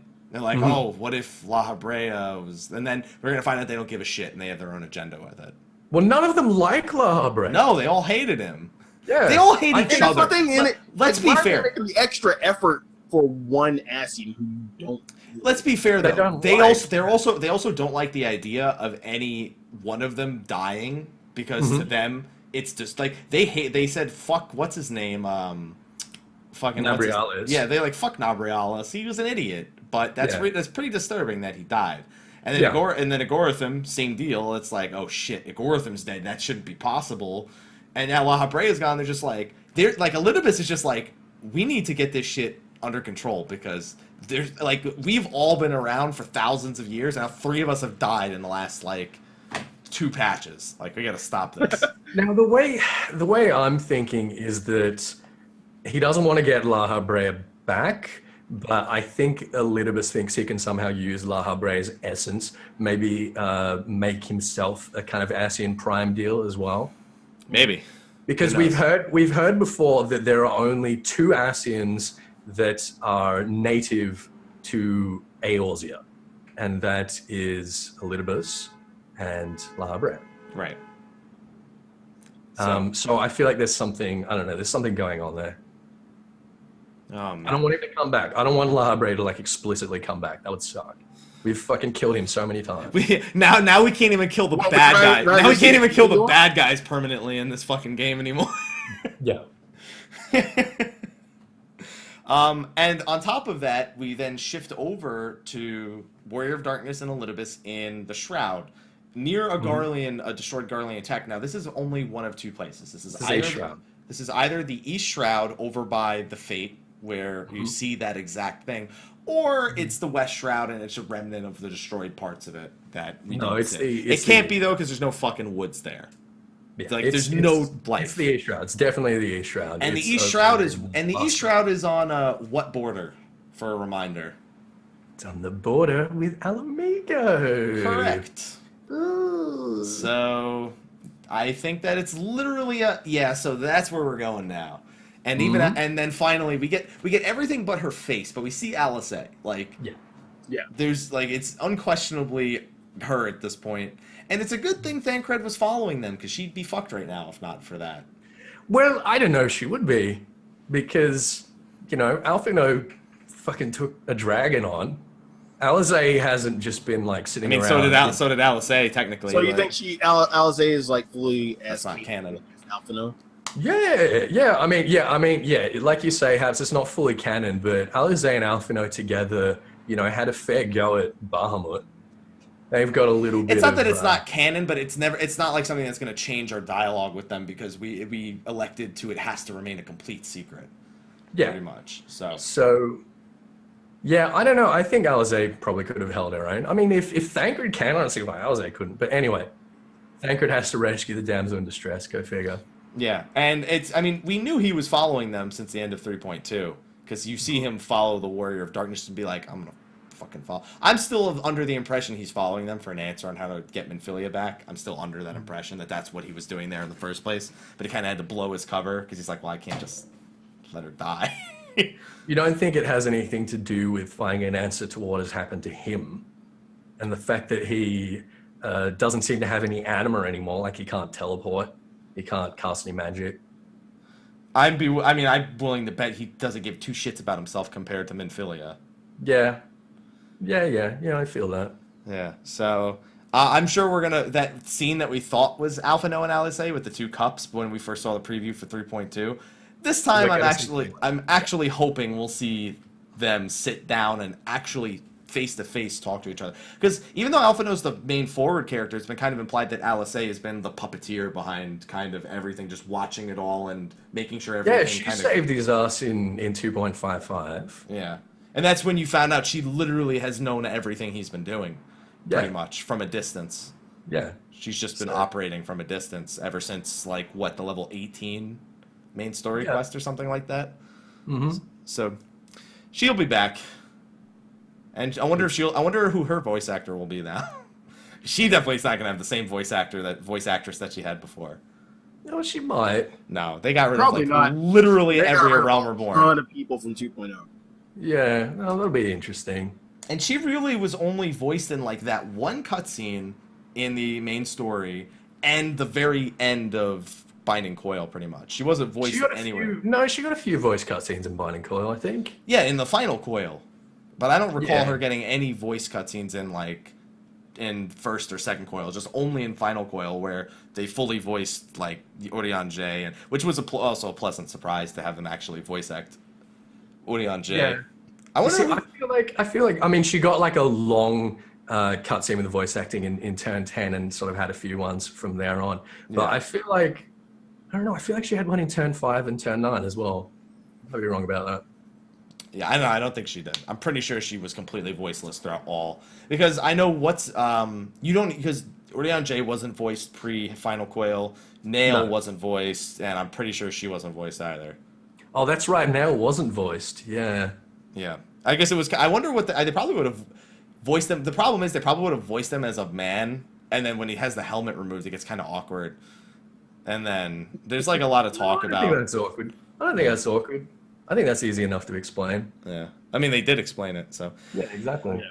All right, so we also didn't see, for the first time since the beginning of the patch, we didn't see Ida and Papalymo at the end of a patch. No. That's the first time we haven't seen them. I wonder if our boy Nero / Gaia / Mystery Man, who we're just making up as probably one of those two people, has had words with them. Yeah, they might be in trouble.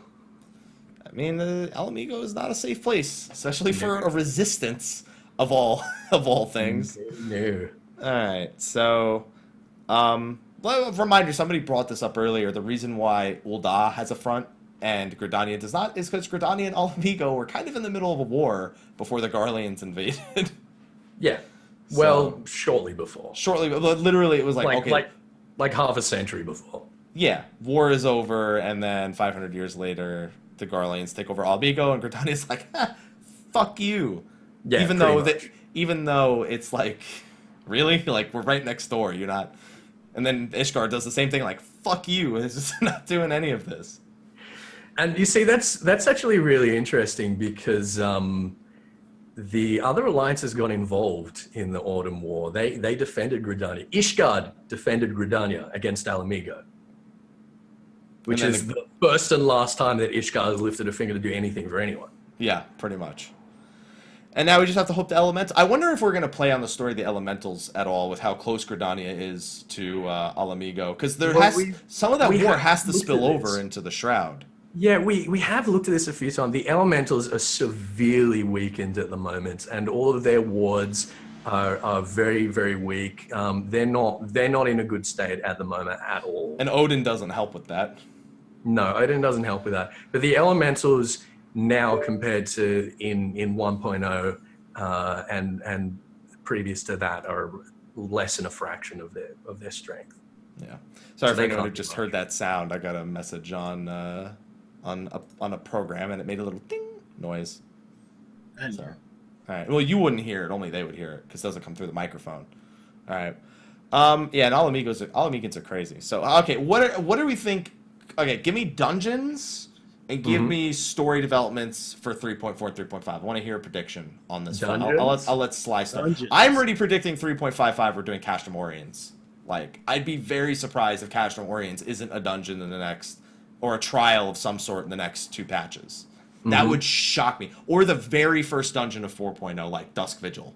Like, I would be shocked if Castrum Oriens. I was going to say 4.0 for that. Yeah, like I would be shocked if Castrum Oriens didn't come into the foreground in some way, because it's still an active Castrum right on the border of Alamigo and Gridania.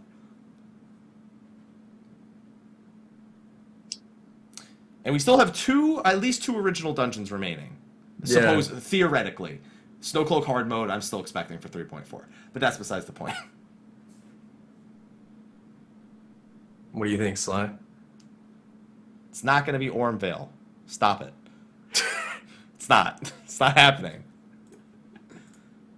We still need a Gridanian training ground. But I don't think we can get that soon. We don't have a Gridanian training ground yet. Is one thing. Yeah. I don't know if we'll get it. I don't know if the elementals are going to let them have one that's like that close. I don't think the elementals will be way into that. I think that the Palace of the Dead is going to be the equivalent. We have to have a fucking spoiler cast about, like, Palace of the Dead is literally has to be like a 20-minute spoiler cast, because guarantee you we don't see too much story in there until we get to the 100th floor. Well, you say that, but we're going to be learning a lot about Gelmora from observing things in there. I hope. We hope. Yeah. Yeah, I think, Pison's right. If they were going to have a Gridanian training ground, it would be in 1,000 Moors. Yeah, what about... That's what I wanted to say, but I didn't... Like, or the Muntai Cellars. Like, I didn't want to say that, but I knew that was one of the only options we could take. I just hated 1,000 Moors. Yeah, Ormvale can be the Gridanian training ground. They'll just go to Corthus. They'll just go to Corthus through the Shroud and just be like... It's on the border. Yeah, and I don't think Ishgard has much of an affinity for... It's more on the border of Mordona. It's pretty far to the west. The reason I don't want 1,000 Moors is that it was just like a basic bitch dungeon. Yeah, I agree with that. There's no way you True can story. improve on a basic bitch dungeon. I did it in the leveling roulette yesterday, of course, because where else do you fucking see 1,000 Moors nowadays? And we beat it in 12 minutes for 100 SOs. So that was welcome. For 100 SOs. Yeah, Dang. in 12 minutes. Well, that's because it's the roulette. Obviously, you couldn't just... Yeah, of course. But it was a very welcome... Like, that's the same pace as Anti-Tower, like, if not a little faster. And it was like the guy who was running it had it perfectly mapped out. He knew exactly how to do it fastest and skipped all the unnecessary mobs, and it was just beautiful. Nice 12-minute total rock. Now, here's the thing about Alamigo and moving forward. I agree with you that we're definitely going to see Castrum Oriens sometime soon. That's going to have to go before we can get anywhere near Alamigo, for obvious reasons. But do you think we're going to be in Alamigo, in the city proper, at the beginning of 4.0? No, we can't. It's occupied. No, well, that's exactly my point. That's exactly my point, is that, if it's going to happen the same way as Ishgard, it's going to become accessible to us at the beginning of 4.0, we're going to have to start moving really fucking quickly. No, I don't think. Like one of the dungeons, I don't think that can happen. I don't want that to happen. I don't want it to be accessible to us until the end of the 4.0 story.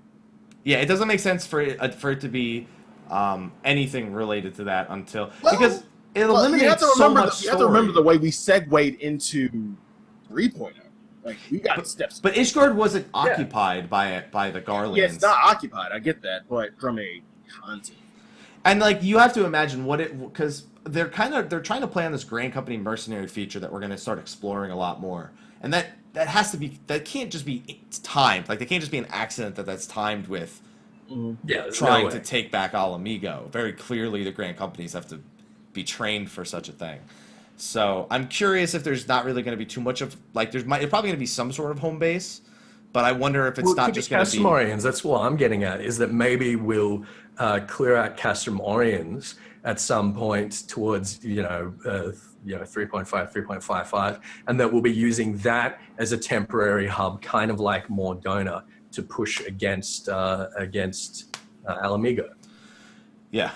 It's got to. I mean, there's something there. If not, the resistance camp is going to be turning into Idleshire pretty quick when Rowena gets her hands on it. Yeah.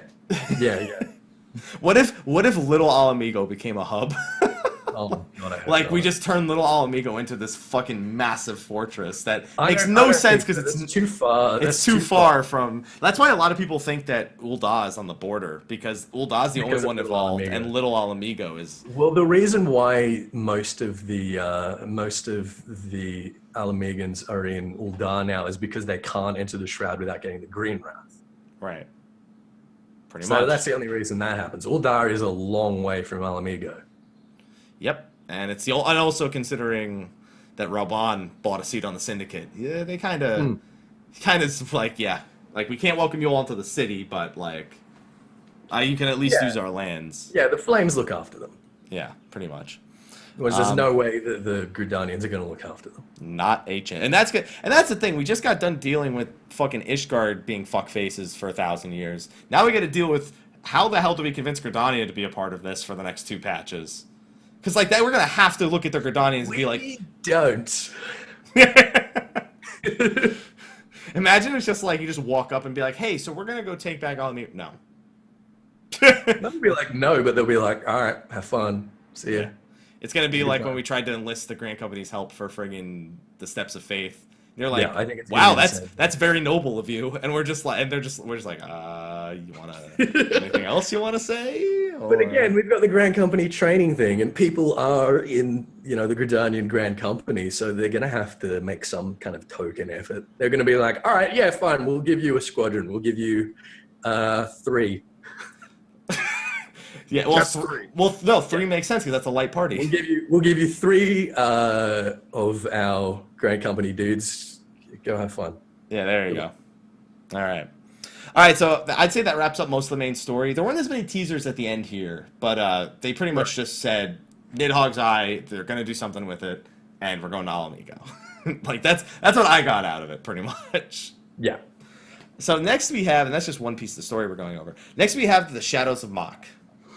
Going forward, which so the thing about the other stories is there's not a lot left open here either. It's a lot of recapping because basically Weeping City just leaves off at Leofard and Kochi were arguing, what do we do? Yeah, what do you think we should do? What do you think we should do? And then they're just like, fuck you, I hate each other. And then finally we find out that the friggin' what are they called? Not the Red Bills, the the Red Bills. Yeah, we're the Talons. We're part of the Talons. Well, we're the Red Bills. We're the Red Bills. We're the Red Bills. They're the Talons. Okay, yeah. I don't. Radlia's faction is the Talons. It's because her name is Radlia and it begins with R. I just affiliated the two. There you go. And so we find out that the compass they stole and the compass we have both point to the Weeping City, and that there's a powerful artifact called the Nullstone there, capable of destroying Voidsent. Probably a Machian artifact that they used in case Voidsent ever got out of control. Yeah, that was it. It was a coercive tool. It was, a way to point a gun to their head because you're bringing in such powerful Voidsent that they can seriously mess stuff up. Yeah. And so we get to go to the Yaphim Saltmoor, which is such an appropriate name considering the way that some of the Duty Finder has gone in the past few weeks. It's a great name. And we're basically racing Diablos to the center of the city to get the Nullstone first. Well, that's what we? That's what we're told. Yeah, that's what we're told. It was a totally different, like, outcome altogether, but we'll get to that. So I want to get the ball rolling here. We see Fadiad showing up so conveniently immediately after we defeat Califasteri. Which, by the way, we've established Califasteri, not necessarily a void sent by Diablos, was in Califasteri is a Mach. Yeah, she's a. That was where I was going. She is a Mach guardian of the Nullstone. Yeah, she was a mage. She was a mage that's transformed herself into that thing by using a shitload of crystals and drinking void sent blood, and obviously using the Nullstone to supplement her abilities. But I just think it is so damn convenient. Firstly, that Diablos didn't front up himself. He was just watching and letting things happen, letting his minions do the work. And secondly, Fadiad shows up after we've already got the Nullstone. What I suspect is that we're being played here. So we're being told that the Void Scent are going to collect this artifact, which instantly destroys Void Scent, which is being currently wielded by a Mach mage. If Diablos rocked up to Califasteri and tried to take it himself, or if Fadiad or Forgal or any of the Void Scent that were there, they would have gotten obliterated in a second by Califasteri. We've been led there to defeat Califasteri and get the Nullstone so that they can appropriate it. Oh yeah, I'm gonna get into that. So we were being played by. Yeah. Don't get us wrong. They don't want us to have the Nullstone. They don't want us to have it. They don't want us to have it. But they needed us to get it. Yeah. So I'm suspecting that Koshi is in on it. Yeah. I still don't think that. I have a feeling that he's playing a deeper role than we anticipate. I don't think he's necessarily. I don't think he's a double agent. Well, I think one of two things is going on with Koshi. This isn't Final Fantasy VII. Yeah, it is.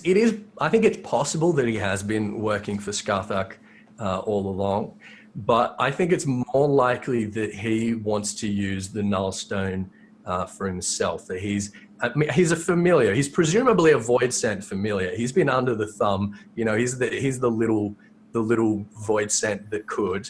And thank you, Thomas.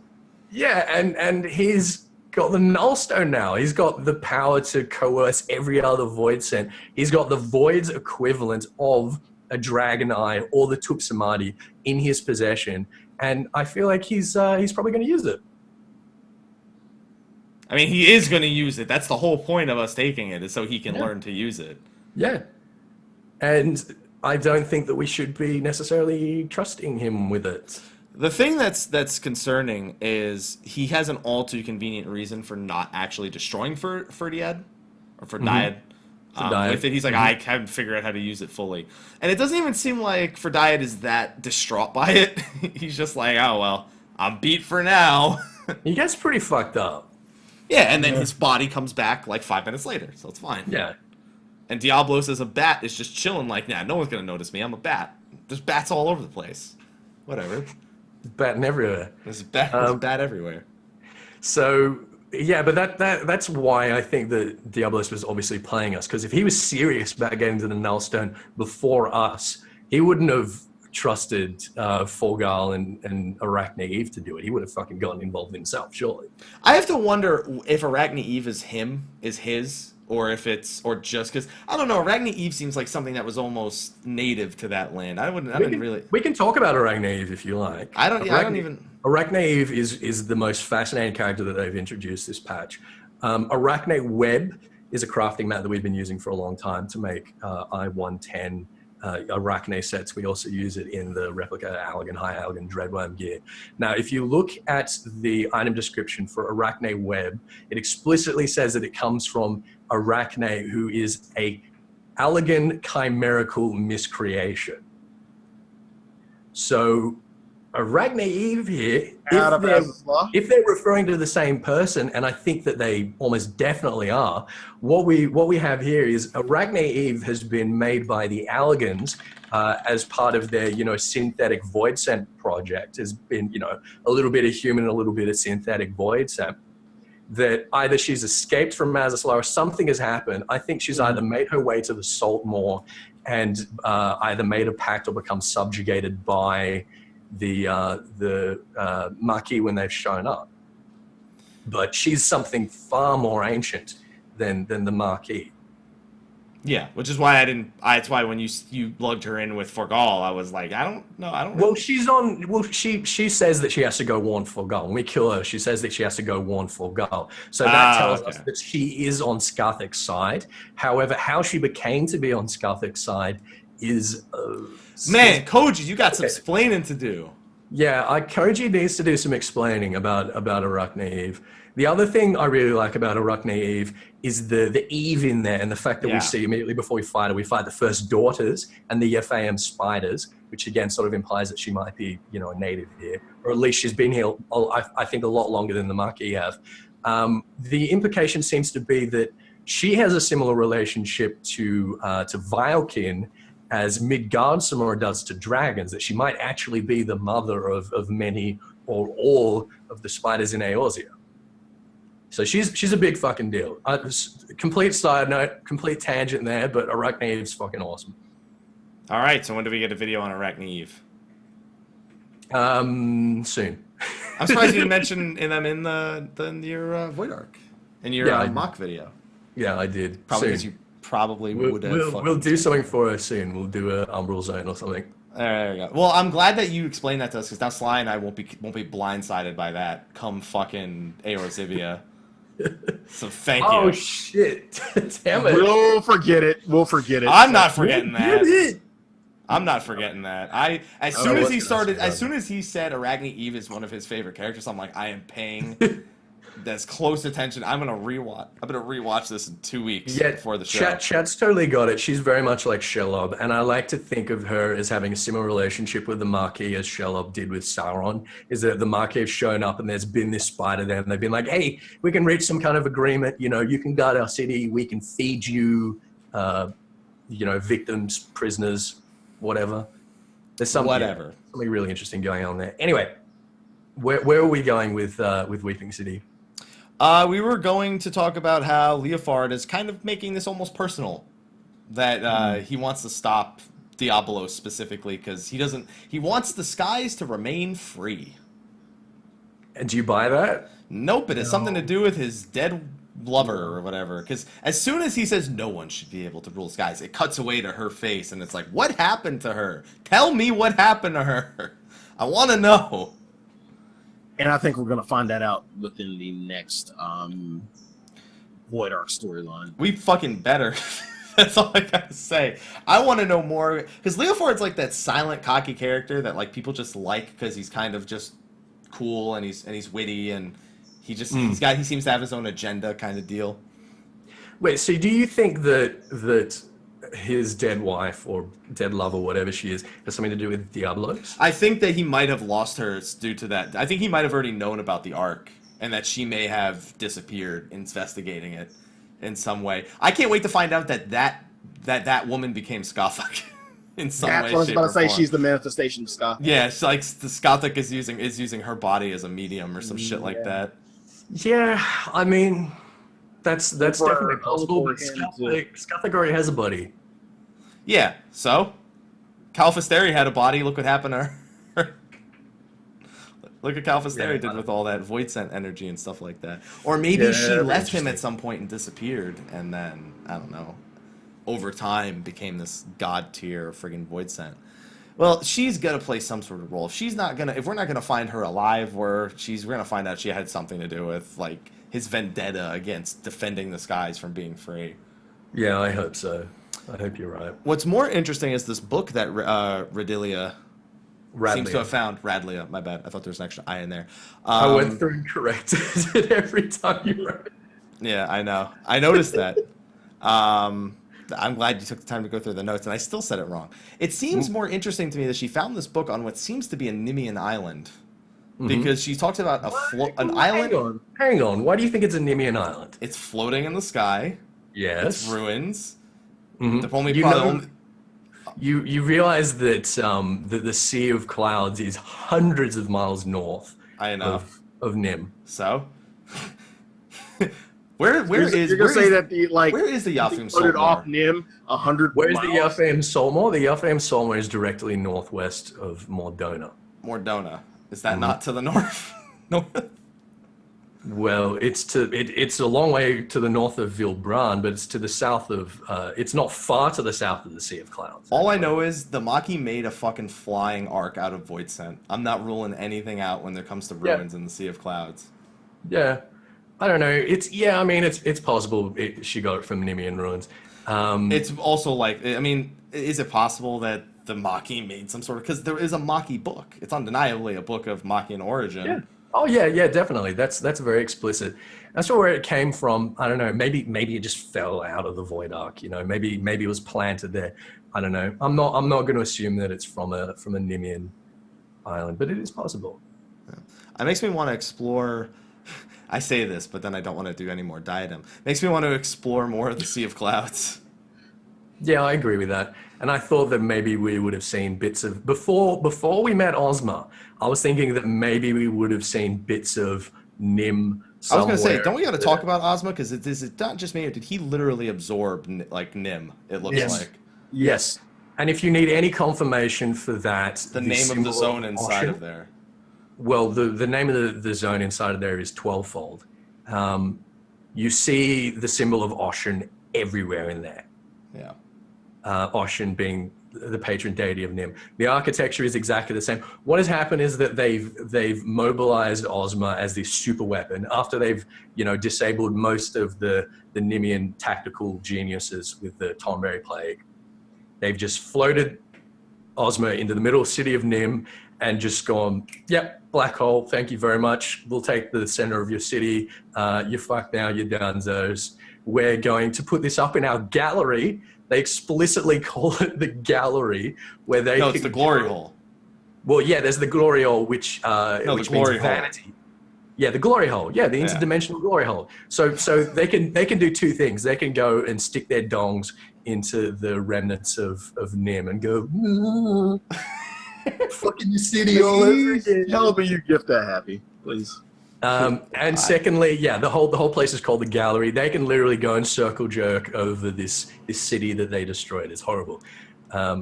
There's another side note, but that's what's happened to Nim. It's pretty cool. Please tell me you got that, please. I mean, sure, somebody did. That's the second time he's done it during the show at this point. Yeah, I seem to do that sort of glory hole thing a lot, don't I? Yeah, you do that whole glory hole thing a lot. I mean, it's an interdimensional. Can you guys not see the appeal of interdimensional? Is that your glory hole face? Is that something we need to get used to? Yeah, I just go. That's my glory hole face. But I mean, like, can you guys see the appeal of this? Can you see how? I definitely don't see the appeal of the. No, I don't. An interdimensional glory hole? No. No, I don't. No.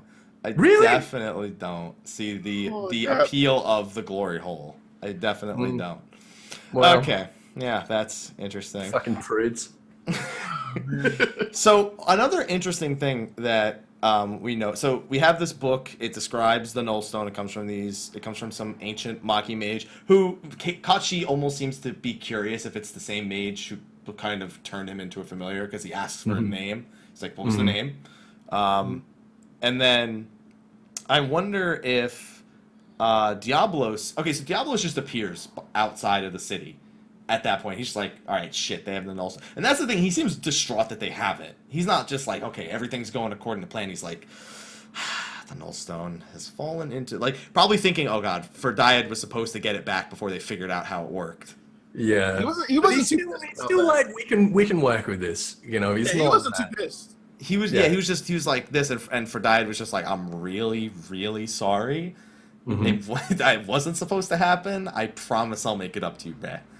Yeah. And so, sorry, Bae. What was interesting to me is Diablos talks about how the Shadow Queen's return is now imminent. Now he says return. It doesn't sound like we're going to the Void anymore. It sounds like she's coming back to us. If anything. Sounds like she's intending to, doesn't it? Yeah. And I have a feeling that, it'd be really cool. We've already established we can go, and I don't know, I'm surprised they did this. We can physically go to the Red Bill area and, like, explore around it. Yeah. I kind of forgot that was a thing. And I wonder if, like, this would kind of be... Was that a thing within Void Ark itself? No. The Red Bill base is the one that's in the Sea of Clouds that you go to. No, that's what I'm saying. Like, we've never been able to do that before. No, that was only with 3.3. They suddenly made that an accessible zone. Yeah. I wonder if the finale can kind of go across multiples. Like if we can start in the Red Bill base as part of the a little instance in there or something. Like, because why would you make that available for just me going and talking to one NPC? That's fucking annoying to me. Like, Are you thinking that it's going like within the next Void Art storyline? No, obviously we're getting personal islands. That's what's happening. We're just testing personal islands. So do you think it'll be attacked by Void Scent? Yeah. I have a feeling that we may even just have a short little trial in there dealing with a few Void Scent. I could imagine that. We gotta go to the Void, guys. We gotta go to Dunscaith. It's there. It's in the concept art. It wasn't. What if Dunscaith? See, the thing I'm beginning to... So, you remember the Crystal Tower, how they kind of hinted towards Eureka when they threw the thing in there, and then we just walked away from it? Diablos is seen flying under the city. Why is he flying under the city? Unless he already had something going on down there. He's not just like, well, fuck it. We know that they have portals to the Void in the city of Mach. They absolutely have a portal to the Void there. So you think they might lift Dunscaith out of a portal? Right. Well, maybe they'll do that at the Red Bill base. That'd be pretty tight. Yeah, I think they're going to lift Dunscaith out of a portal and bring it to the physical realm. I could party with that. Either way, there's a portal under the Weeping City that they are clearly using, that they clearly used to invade it in the first place. Because also, Diablos went to the Void and came back. He literally came back from the Void after delivering Skothic's body to Dunscaith. Yeah, Diablos seems to, I don't know, have some interesting talents that most Void Scent don't have. And that's another thing. This hierarchy that we talked about with the World of Darkness, throw that shit out the window. None of that seems to matter here. Well, we threw that shit out of the window immediately because that was made by, I believe that was written by, who was it? Anyway, it was written by scholars. It was written by Eorzean scholars. It was about them observing Void Scent, how powerful they were. We were saying at the time, basically, the Void Scent probably don't give a shit about hierarchies. They've just got their own thing. It seems like they do give a shit about hierarchies. They've got a very, clear political system. Yeah, Skothik rules over Diablos, who has several generals under him. Yeah. And then there are mindless Void Scent that just kind of do what they're told. Yeah, almost exactly. Like the Zerg. So it seems like those lower tiers are literally they're just, like you say, completely mindless. Yeah. So, I don't know. That was a lot more interested in the developments of the Void. I wonder if we're going to go back to the Void in 4.0, because we've literally had nothing but Void references in all of the sides, in all of the raid stories at this point. It's just, I wonder how much longer we're going to... How Queen Skotha kind of scales up to, like, our influence on, like, fighting back the Void at this point. Yeah. Yeah. So, and Cloud of Darkness, you're a bitch. That's all I got to say. Also, I'd like to point out, Calphisteri used Cloud of Darkness's model Shrunk. If anyone didn't know that. Yeah, I did notice that. Yeah, that's because remember when they showed that Cloud of Darkness had a butt, like they actually developed a full body for her. Now we got to see it pretty much, Calphisteri. Yeah. So I felt like that was a little bit lazy, to be honest. But her hair. Yeah, I suppose. I guess the Maki really loved hair, or she did at the very least. I don't know. All right, so she was an esthetician. Yeah, she had her own little aesthetician in there. Okay, so moving on, I think we covered, because you wrote speculation for final chapter. I think floating, because that's the thing, Leofard wants to defend the skies. What the fuck does he care if they go into the Void and travel to Dunscaith? Like, he doesn't give a fuck. That has nothing to do with the freedom of the skies. He just wants to get Void Ark out of there. Yeah, so it doesn't threaten things anymore. And that's another thing. One thing I want to visit before we move to the next point was the interaction between Radlia and Leofard,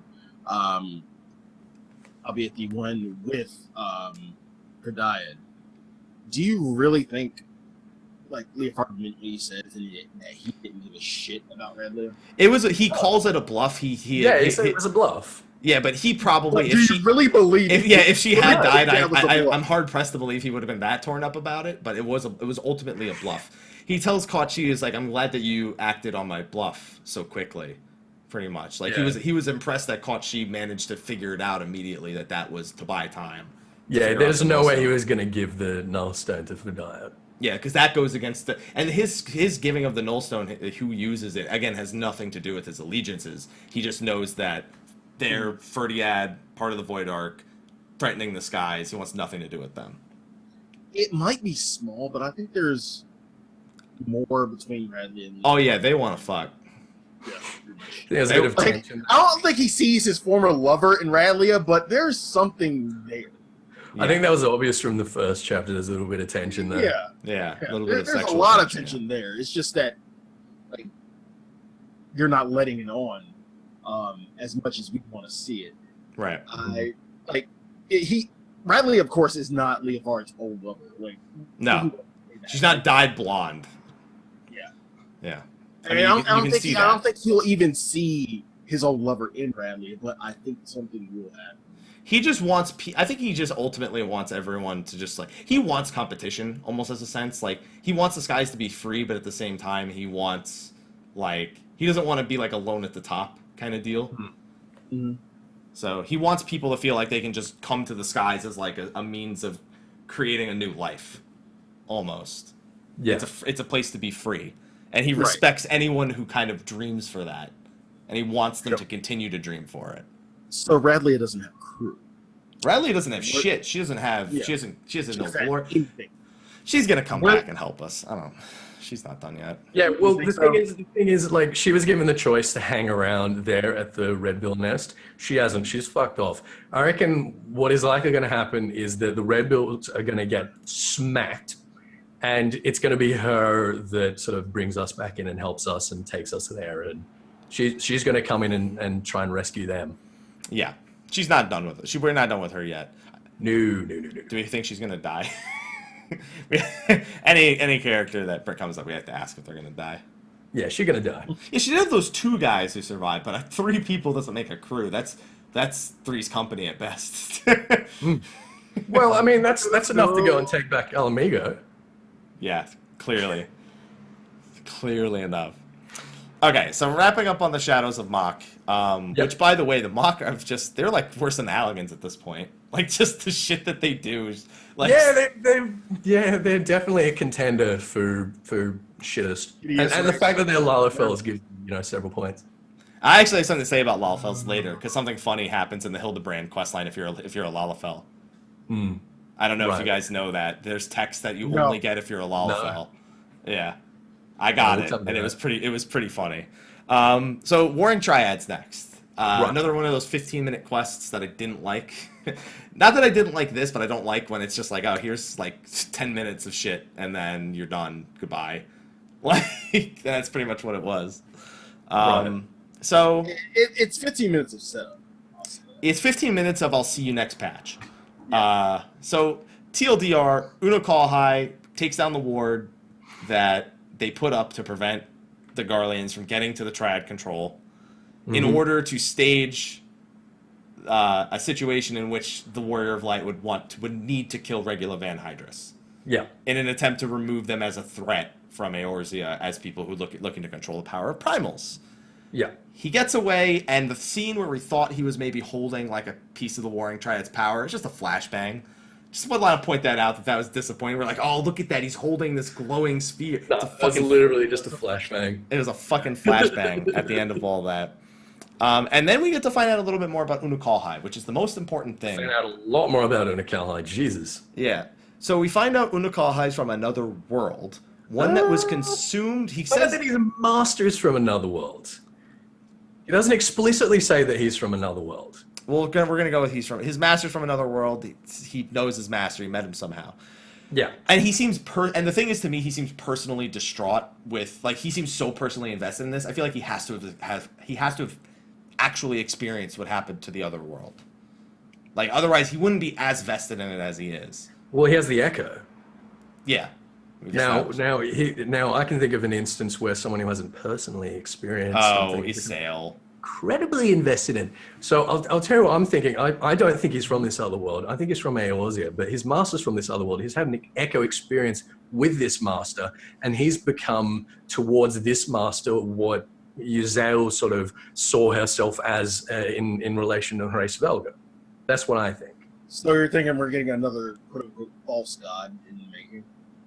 I mean, Unukalhai, we're all kind of suspecting is going to end up being, like, as much as he seems like he's on our side, like, it's still kind of up in the air because we don't know what's going to happen to him mentally. I still think there's a very good chance that he's Gaius' son. I'm just saying. Shut up. Just shut up. Olivia? Just shut up. All right, there we go. So, we found out I'm going to still say it, from another world. The thing that's interesting about this, so this is the Warring Triad that we're talking about. This is a direct reference to Final Fantasy VI. Yeah. I'd like to point out that in Final Fantasy VI, Kefka attempted to use the power of the Warring Triad to bring the world of balance into the world of ruin. Yep. So it's very clearly either drawing on one of two stories from my perspective. He seems incredibly invested in Kryl, and he seems incredibly invested in the Warring Triad. So one of these two stories, and both of these stories have alternate worlds that kind of end up going to ruin in some way, shape, or form. Final Fantasy VI, it's Kefka. So it's possible his master, who will probably never be named, is actually a character from Final Fantasy VI. They'll never say that explicitly if he's actually from another world, but it can. We've had lightning in Eorzea. All right, anything's fucking possible at this point. It's possible. Yeah. The other thing is because Goluf was from another world and experienced not similar things, sort of like that was the power of crystals, not really the power of summons or primals, but his how attached he's becoming to Kryl almost makes me think he's in some way more attached than we kind of realize, and that Goluf is in some way behind this, because Goluf does originally come from another world, and he gets stranded in the current world, and he kind of like he has no idea who he is for the longest time, and that's part of his identity. But he finds out he has a daughter, and she knows who he is, and all this shit happens with him. Yeah, that's a good point. Yeah. So you're drawing the connection. You think the connection's strongest to 6 or 5? 6. Okay. I think it's pretty much calling to reference what Kefka does with the Warring Triad over Sure. at 6. Yeah. I agree with that. Okay, let me give you an alternative. Unukalhai says explicitly. Okay, hang on, I got a quote here. On this other world, a magic was devised that allowed the realm's champions to use a stone known as Auracite to contain the power of primals. Hey, guess what? Magicite from Final Fantasy VI. There is only one other Final Fantasy world where Auracite has been explicitly used other than Hydaelyn, and that is Ivalice. Okay? Now, we have another very interesting reference to someone from Ivalice who has an idea of everything that is going on our star in terms of the whole Hydaelyn Zodiac thing, and that is someone who's written some oracles. Gerun oracles, who was the leader of the Orcuria, basically the equivalent. He's basically the Elidibus of Ivalice. Now, what I think is that Gerun has done a, kind of Gilgamesh sort of thing. He's gotten involved in our star. World skipping. Yeah, this kid who's got the Echo has met him and has become his instrument and his puppet for our world. I think Unukalhai is still very much connected to our world, but we have the connection to Ivalice in his name. His name from Tactics being associated with the 13th Zodiac Stone. I think he's an instrument of Gerun. I think that is the clearest, most direct reference we have with this whole Auracite thing. I think, Mike, that your theories are definitely still possible. There's definitely something there with the Warring Triad, but I just think this Auracite thing is way too specific to let go. Well, I mean, that thing is with Final Fantasy VI, it's not called Auracite, it's called Magicite. Like, Exactly. It's pretty much a similar concept. concept. Pretty much, yeah. It does the same thing. But yeah, when Unukalhai is talking about how this world ended and what happened with the Auracite, he's pretty much describing the plot of Revenant Wings. See, I don't know the fucking plot of that game. Right. Well, yeah, that's how I see it. It could, I don't think that we're ever going to get like a clear, it's in the same way that they're never gonna just flat out say, hey, by the way, that was Ivalice. Exactly. They're never going to explicitly say that. I wouldn't be surprised if they do explicitly mention that his master is Gerun, or someone named Gerun, seeing as that name is already out there in association with, someone who knows what's going on in Hydaelyn from a macro perspective. But yeah, I think that's the most compelling thing to me at the moment. So Sly, whose side do you take? Because we've dried up any theory you may have. Like that's like.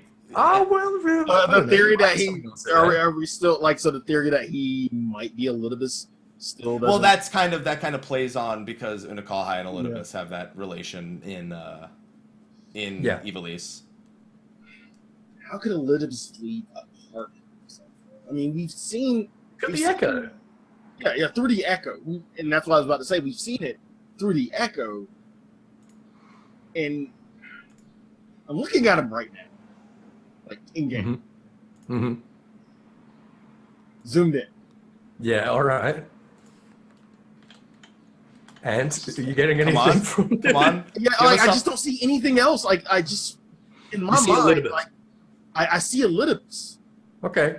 Knowing that. You know what's even funnier about that? Someone just pointed out. I was gonna say Elidibus is from Deep Dungeon and Tactics too, so that's even more fucking confusing. Yeah, that's pretty funny.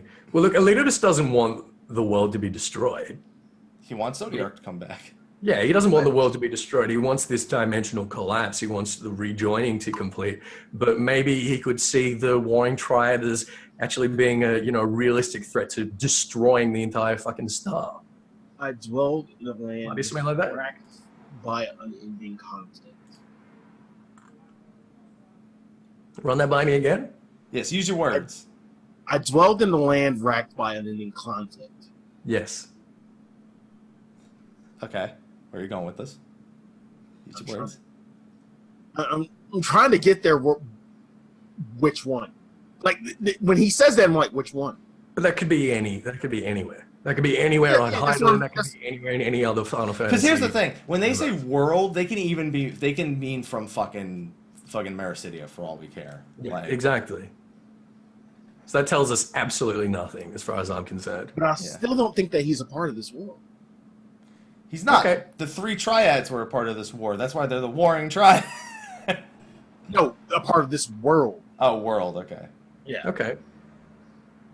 That he's actually from Highland. Okay, so he's backing that. He's backing up part of Ethys' theory. Yeah. I'm going with the world skipper theory here. He's a world. Does that mean he's going to be in 15? Could be. Unending conflict. True. Maybe. Well, while you wonder about that, I have a question for both of you. Okay. Right? We were told Regula Van Hydras would be profoundly changed by the events that occurred during this section of the Warring Triad. What the fuck profoundly changed about his ass? I don't think he's changed. Like, really? Like, with what we did, is he really changed? It seems like a red herring. It seems like they were implying that he was going to somehow do a Kefka thing. And he didn't. Unless he did, and we just didn't realize. Maybe he did extract something from that Tomelith that we didn't realize that he did. And that's why he was escaping with it. Yeah, because Urian J had a look at it and he was like, yeah, it doesn't look like he managed to get at much of it, but it's hard to... I think Urian J pretty much explicitly said that's hard to tell. I think he's got some information. I think he's got some information which is maybe going to set him apart from the Emperor and start craving power for himself. See, I absolutely think Regula is going to turn against the Emperor one way or the other here. Yeah. I think he's going to become a little bit more megalomaniac and maybe start having, aspirations of his own. Well, the ultimate problem with this is that we are now put in a situation where we know we only have 2 more major patches. Mm-hmm. And there is still what is the proposed entrance to where we will fight the Tower of Gods at the very top of Slyh, where you can find a tower with a door that possesses 1 wing, one single white wing. And... we have 2 Warring Triads. He's going to get that wing? I think the wing is just symbolic, in a sense. I don't think like that little tiny thing is him, but I feel like that's either the entrance to the other containment bays, or it has something to do with the Tower of Gods, pretty much. Or it could just be the piece of Slyh that communicated with Dalamud, and we could all just be looking way too far past it. That's possible as well. To the skies, you know what I mean? Or maybe it's that 1 wing that keeps it afloat in the sky. Not fuck wind crystals. Just that 1 wing flapping around just keeps it in the air. But I'm put in a situation where I have to decide where we're either never getting the Tower of Gods, or we're fighting both the demon and the goddess next patch. No. Yeah, that would be pretty tight. I would love a 3-way fight here. That would be pretty tight. Where they're fighting each other and we're fighting them at the same time. That hadn't even occurred. It would be like an Elidibus, not Elidibus. It would be like a La Brea Igayorn. where we're fighting one and then one. I see, but the thing is, they don't like each other, so it's not like I expect them to team up against us. Yeah, exactly. That's why I don't think it'll. They're the Warring Triad for a reason. Right.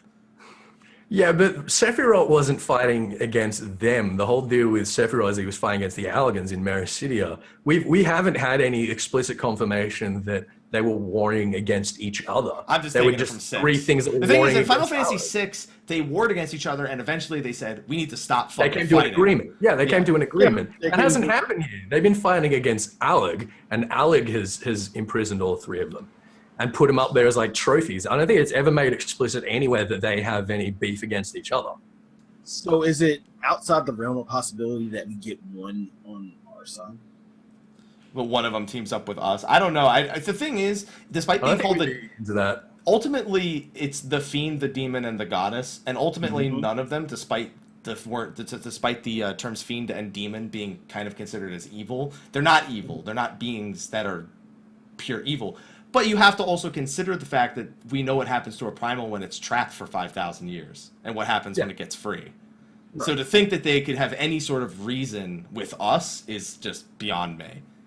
They're not going to look at us and be like, oh no, you freed us, you're cool.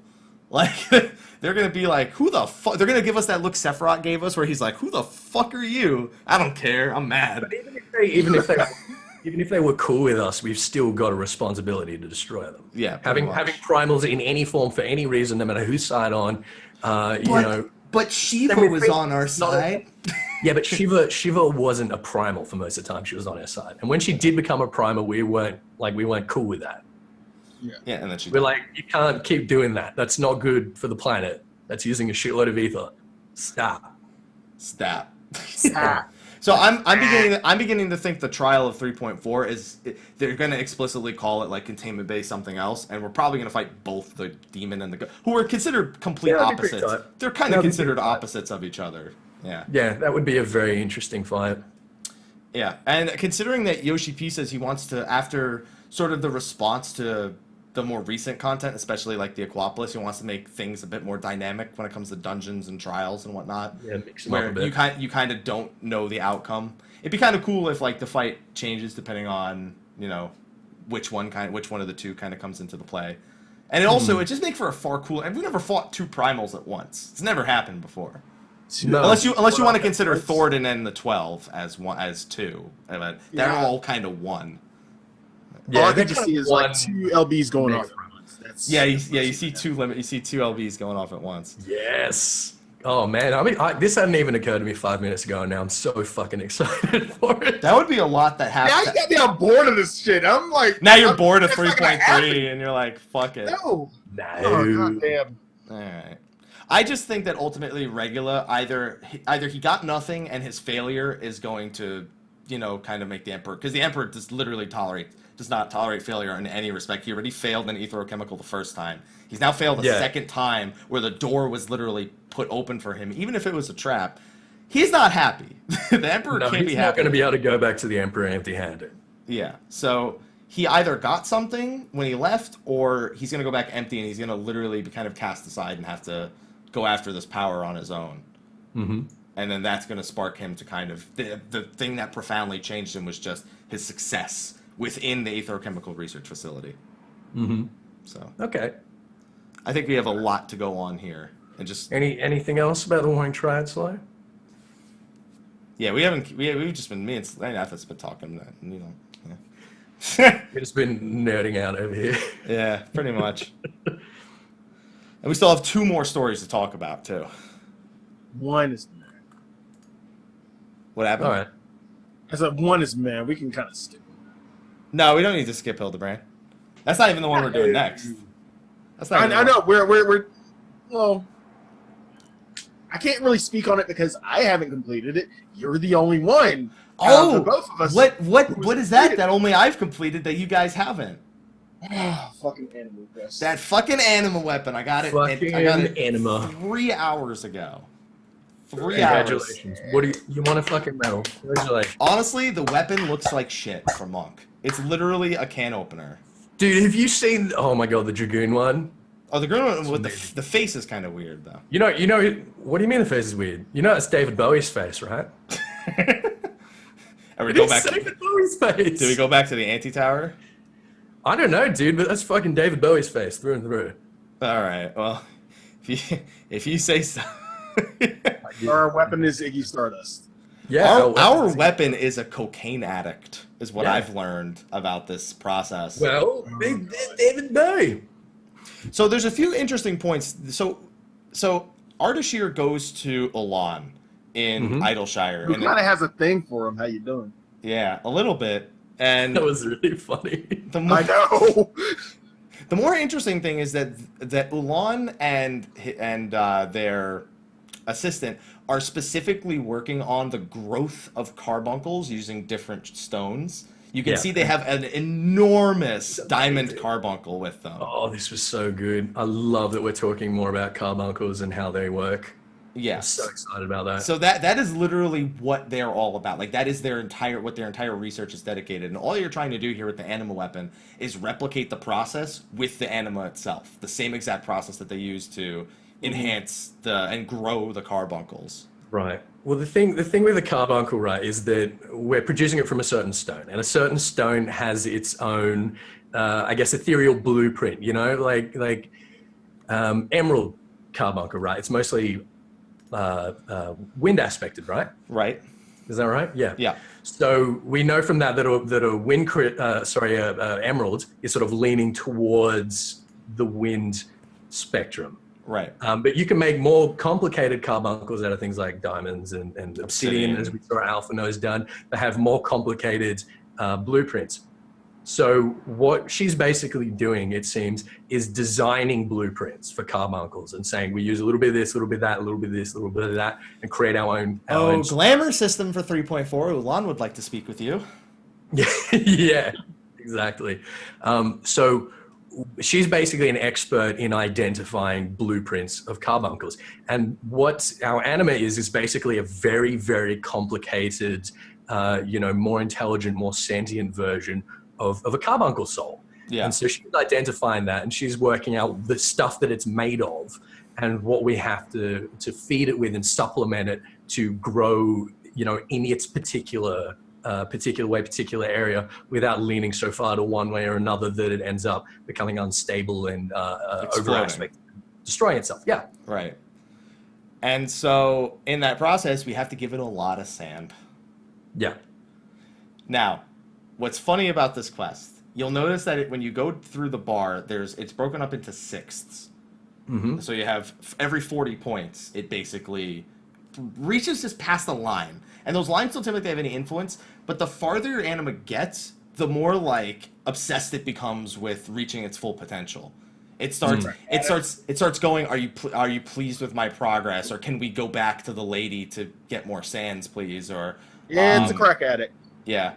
Or we must continue to study on. And it gets to the point where at the halfway point, Ulan says, you're done. The Anima can go no further. And the Anima comes out and goes, no, we're going to keep going. And basically Ulan's like, well, I mean, it's interesting that your Anima wants to go further, but it could very well destroy itself at this point if you keep doing this. Yeah. And it gets so much to the point where the Anima is on the brink of its own destruction, and that's when you put it in its new vessel, which is the new weapon that Geralt has built. You remove the soul stone that is in your current weapon, keep it intact, and then place it in the new weapon. By the way, that soul stone is way too small for the size of my hands for my Lalafell. I just like to point that out. It's a huge stone. It's like the size of Ardashir's head, and it's somehow Geralt's just knocking it into that thing. And the thing is just addicted to energy. As soon as it's finished, though, it no longer is addicted to it. But what it can do is it can now manifest in the physical realm, so someone other than the person wielding the weapon can see it. Mm-hmm. And so Ardashir actually gets all giddy because he gets to have a conversation with the Anima. And the Anima even cracks a joke on him. And he compliments that the Anima has actually developed a sense of humor. Because he goes, Ardashir, you're seeming like you're in need of a new vessel too. Perhaps Geralt can make you something that you can squeeze into. Now the other thing with the appearance and I guess the metaphysics of our Anima is that it has the same appearance as the elementals in 1.0. Yes, it does. So not only do we have a comparison here to carbuncles, we have maybe a hint that the elementals might be more than they seem. Right. And that we've basically constructed an elemental, and that it's essentially the same thing. I don't know, maybe the elementals were made. It's quite possible. Wouldn't be that weird. We found out, plenty of, beast tribes have been made. Arachne Eve was made. Yeah, exactly. So do you see the elementals as another, does that mean, so what you're saying? So what you're saying is we're going to make a tribe of elementals. They're going to have sex with all Gordanians, and then the Padjal are going to be a race. That's what you're saying. Yeah, confirmed. That's what I'm saying. Okay. That's the one. Confirmed. All right, That's just making sure. All right. I'm thinking that this thing's going to be a minion if you complete your anima weapon at some point. Like, you're going to actually get it. I hope so, because they're giving it a character, and, like, they can't put that character into, like, the main scenario quest or anything like that. It's got to, I don't know, there's got to be some resonance, I wonder how it would react to, like, other animas. Like, if it would interact with other animas. Like, because they're kind of like the minions. Like the minions do. Dance with the other anima weapons. And it probably wants to interact with other beings like itself. It can't want to just be its own thing and then not kind of... Because it's growing curious. It's growing more invested in the workings of human life as it evolves. Yeah, I think a really good reward, again, having a minion would be great, but I think a really good reward, which they're almost definitely not going to do, is give us, like, some unique dialogue in the same way that, finishing the level 50 Dragoon job quest gave some extra dialogue all the way through Heaven's Ward. Why couldn't we have our Anima doing a sort of mid-guard summer kind of commentary thing at certain points through but other the question would be, with who would this dialogue take place? Because not a lot of people. I mean, the only people I can think of is people who have history with Ardashir or people with anima weapons, pretty much. No, I'm saying I can see it happening with Rowena, maybe. Yeah. No, I'm just thinking that even in, like, the main scenario, it could have opinions, It could You can have a dialogue with Midgard Stormer. It's like, yo, are you hanging out in here too? Yeah, I'm hanging out in here too. Yeah, I mean, that would be nice. That would be a nice touch. That would be another thing that makes us feel motivated to grind at this weapon. Is that it actually builds our character. We have, like, a new character in our troop, and right. That may be permanent. I think that would be really cool. I want to know if that decision between male and female is going to matter at any point. Because I've ruled out that it's a sail or horse form. Yeah, we've all ruled that out by now. But yeah, I just hope that they make it something that really resonates beyond its own quest line. You know what I mean? Mm-hmm. It's definitely far more interesting than our what's it called, Zodiac Brave weapon was. Yeah, absolutely. Now, Happy, now that you've finished the actual weapon, quote unquote finished, do you feel like it's complete? No. Because I know those motherfuckers are gonna make it glowy and shit. Oh, definitely. Okay, so you both agree that this isn't the last. It's so far from the thing is with the hyperconductive, they leave you with a sense that it's incomplete when you finish the hyperconductive weapon. In this sense, they give you a sense it's complete, but that Ardashir is just so obsessed with it that he wants to go further, which is why he asks your anima to please rest, because it's spent so much of its energy kind of. He says it's been a long day, and I was like, yeah, you don't know the fucking half of it, you little shit. Long day, my ass. It's been a long 2 weeks. So it's been less than a day since I got my anima weapon, apparently, since I started the quest according to fucking Ardashir.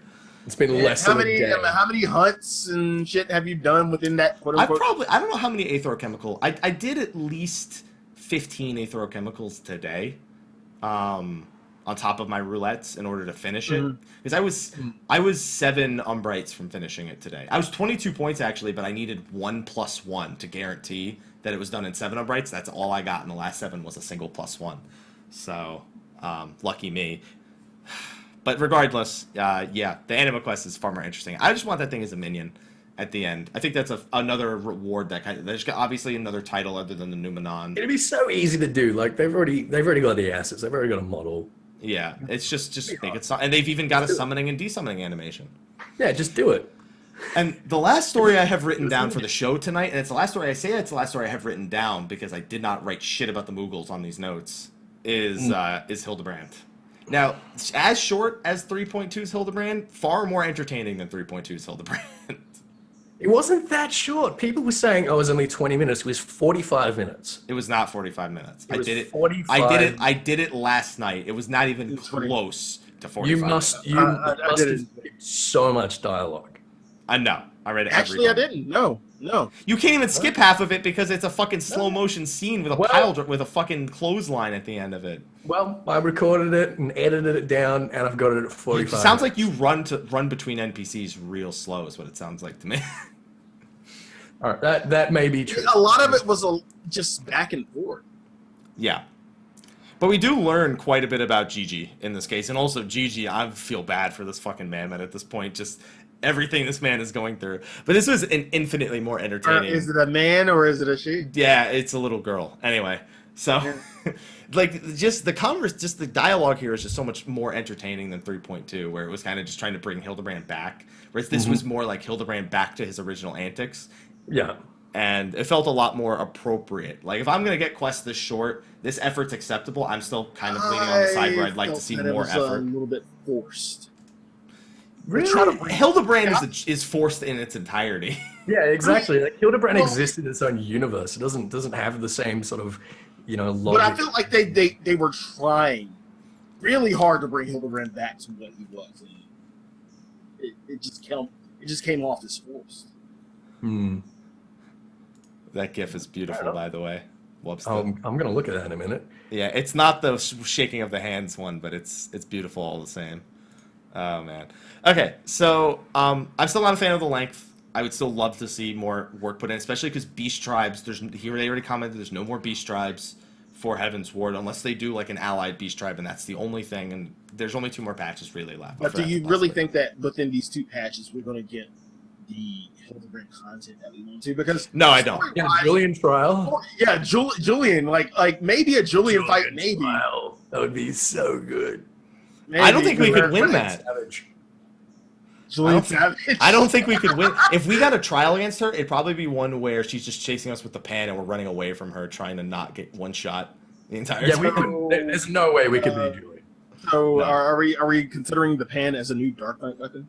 They literally call her Dark Knight. That was hilarious. Yeah. And all because she doesn't want her grandchild to be a mammoth. She wants it to be a human being. But she knows that her fucking son and her husband are idiots. So anyway, they spend the beginning just kind of walking around Ishgard, showing Gigi around, and Edmont is a bro. First of all, he's such a bro. Okay, but before we say that, what the fuck is House Manderville? Come on, are you fucking telling me there's a Manderville house in Ishgard at this point? No, they lied to you. There are 5 holy houses. They're referring to the fact that they're the equivalent of a high house in Ul'dah. They're part of the syndicate. It's the same. But they make it seem like it's an Ishgard thing. Like, they don't make it seem like the syndicate is the House of Manderville. No, I think it's just their way of rationalizing it and putting it in terms that make sense to an Ishgardian. Yeah, I guess. But so. in terms of that, I think crazy House Manderville has a hand in most of the city-states. Yeah, it seems like no matter where you go, like Godbert has some sort of reach into into politics of it. Yeah. Because like he goes on vacation in Lenosha, and you have to oil him up, and that's how he kind of that's how people figured out he was Hildibrand's father, was because of that quest where you oil him up, and then you get the quest where you have to oil up Hildibrand back in 2.1. That was a great way of linking those two together. So good. Yeah, the Meteor Survivor Ring was not a fitting reward for that, though, I gotta say. So anyway. Yeah, one thing I wanted to draw attention to, what did you think of the Godbert Crafter LB? That was pretty funny, the Crafter LB, where he took a giant fucking He pretty much did Braver with the hammer. Yeah. He took a Disney hammer to fucking Gigi's body, pretty much. That was pretty great. And Edmont's like, that's a boy, right? He was right. That is a strapping young lad. That's a strapping young lad, isn't it? And he's just like, yeah, I'm just like, it's better to just play along.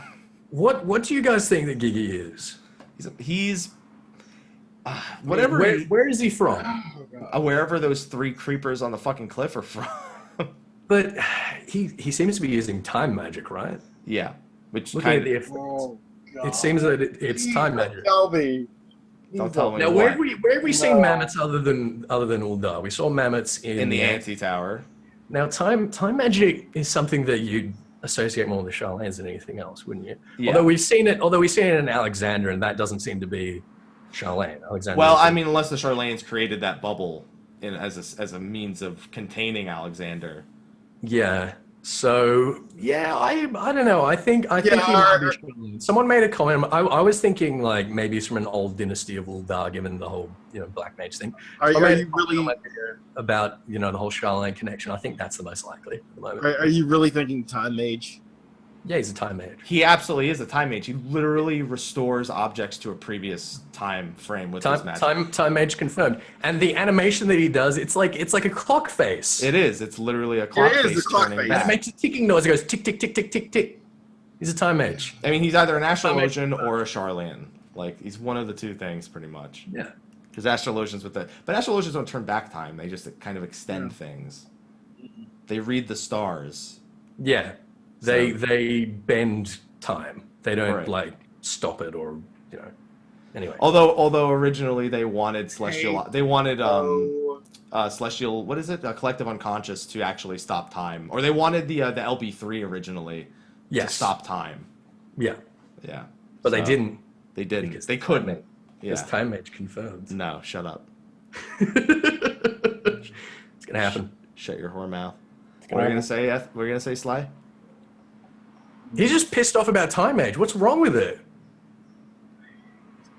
A green mage, man. They're green mages. Bless I him. hate fucking Time Mage. Haste, slow, and all that bullshit. There'll be a He's haste gonna bot. They'll just be spam haste on high. everyone. Yeah, they're gonna be a spot. They're gonna replace Astro. So, still feels like an afterthought, this patch, but it was far more entertaining watching GG. So after GG runs away and he goes and you have to chase him and you talk to the NPC that's still in Ishgard right outside Falcon's Nest. If you walk up to him, he acknowledges that he didn't call it a mammoth. He calls it he's like, I think it was a Lalafell. But then if you're a Lalafell, he starts talking to you about Lalafells. Yeah. And he has a conversation with you and it was like, he's not really quite like that Lalafell that's in the Forgotten Night. Definitely not a dancer or a singer, and you definitely don't look like that. And Lalafells, they're nice people, but you're a good guy, I'm sure. But but he basically seems really nervous talking about Lalafells. The guy. Is it because that you're a Lalafell? Yeah. Because he specifically points to my character and says something about me being a Lalafell. Right. Okay. Yeah.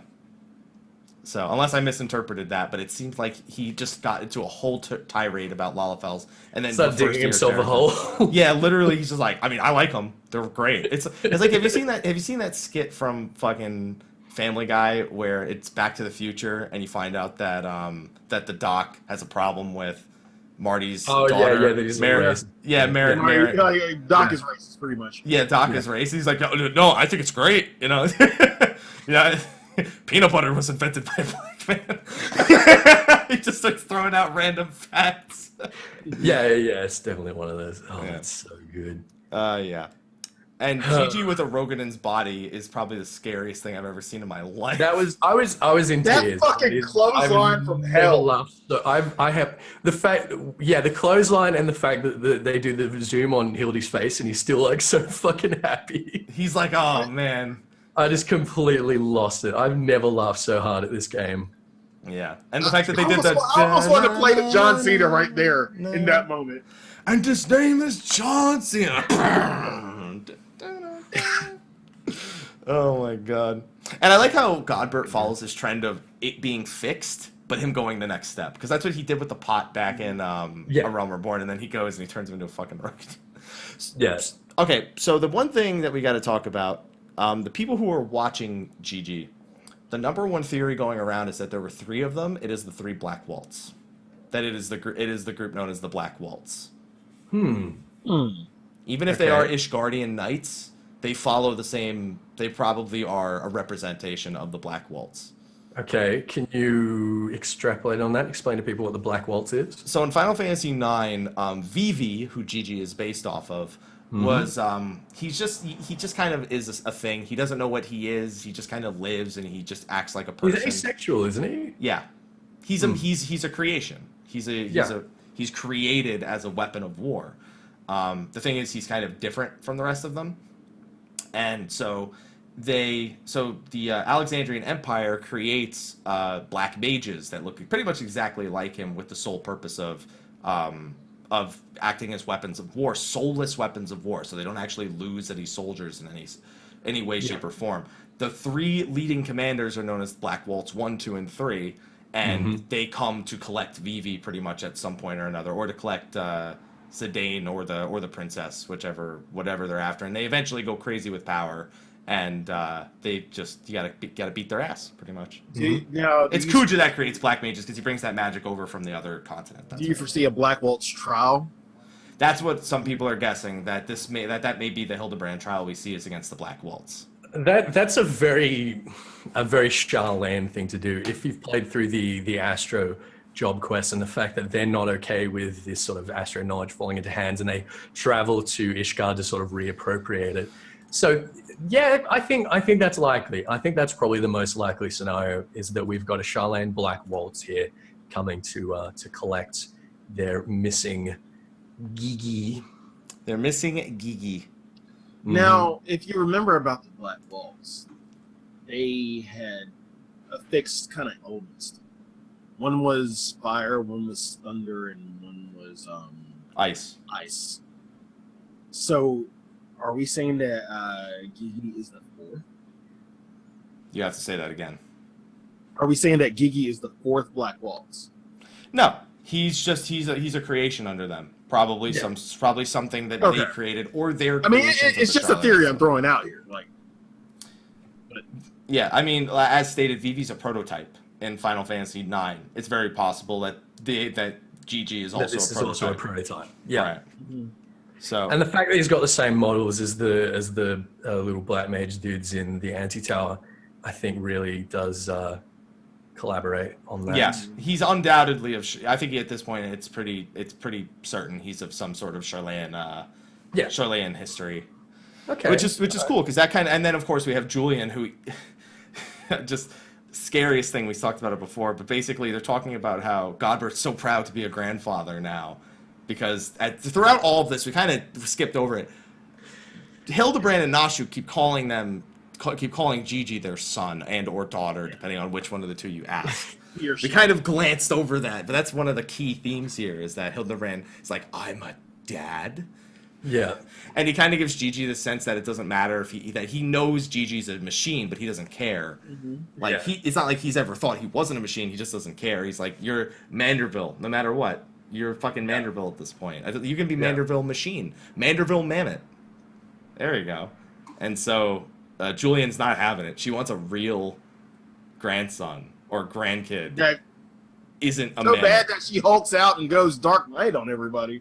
Yeah, she literally, her pants. She's got a very, very short fuse. Seen that really so many times. Yeah, dude, all through the ARR Hildibrand quest. She's fucking insane. Yeah. She's pretty nuts. But now she's like legit, like Sierra's like, I heard of the Dark Knights, but I never thought I'd see one. I don't want anything to do with this anymore. He's so scared of her. He's frightened. I mean, I don't blame him. I think somebody better cosplay as Julian at fucking fan festival with a giant fucking frying pan. Pot. With a huge fucking frying pan, please. But then again, what does she wear in A Realm Reborn, Julian? I think she wears the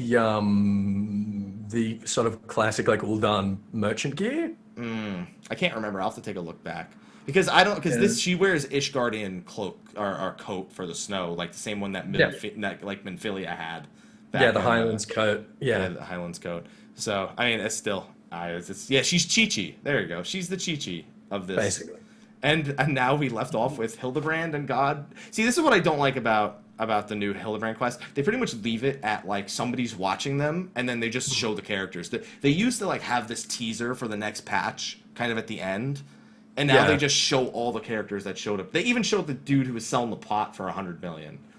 Yeah. Like, But then that's it. It's see you next time. It almost tells me they have no idea what the next one's going to be like because they just barely had enough time to develop this one. I'm sure they know it. But they couldn't possibly get the development. It feels like they just literally couldn't get the development time in to drop that like teaser at the end at this point. Like that's how much they're just trying to fit Hildibrand in at this point. Because usually last patch we would have got like a Goblin or something like running across or Enkidu or something. Something to tease the next iteration of Hildibrand. You don't get that. But we did. It just wasn't as entertaining and well produced a way. I hope we get to fight the Black Waltz. That's all I know. Yeah. I think that's... Or Julian. Or Julian. One of the two. Or both. ¿Por qué no los dos? Shut up. Did you just say, why can't we have both? Mm-hmm. Yeah, okay. Yes. I just needed to know that I understood the Spanish that you were telling me. So, why can't we have both? There we go. So, I didn't put anything in the notes, but I have a feeling Ethys may want to briefly discuss the Moogle quests. I haven't started the Moogle quests. I'm surprised you don't even know. I'm surprised you don't know anything about it. I had a feeling you didn't do them, but I was surprised you hadn't found out what the story's going on. No, I'm trying to stay right away from them. I don't want to know about them until I'm done with my Anima. I've literally, all my game time at the moment is dedicated to my Anima. Nothing else You're exists. still so slow. Not that slow. I'm at 120. I'm not that slow. Yeah, you're pretty slow. I did a little bit. Not enough to make an opinion on the Moogle quest, but I know for a fact that I'm not ready for it. Even though I only have one fucking crafter above 50. So. I have one crafter. I have 3 crafters at 50. None above. Yeah, I don't have much interest in touching. The rewards from them are pretty good. The rewards, I've heard, people tell me that the rewards for the Moogle quest are amazing, even though they've kind of scaled down in terms of price. Yeah. They're still actually pretty good moneymakers. It's too bad you just brought something up, because you talk about glass fibers, right? Yes. Because the glass fiber is the only thing that. One thing that's interesting is it's now the fastest beast tribe to do the 210 step of the relic with. That's another thing to note. Because you get 3 Kupo nuts per quest at rank 7, which is in 8. That's subtle. You get it in 8 days. That means you can get 1 Anima item every 2 days. Dang.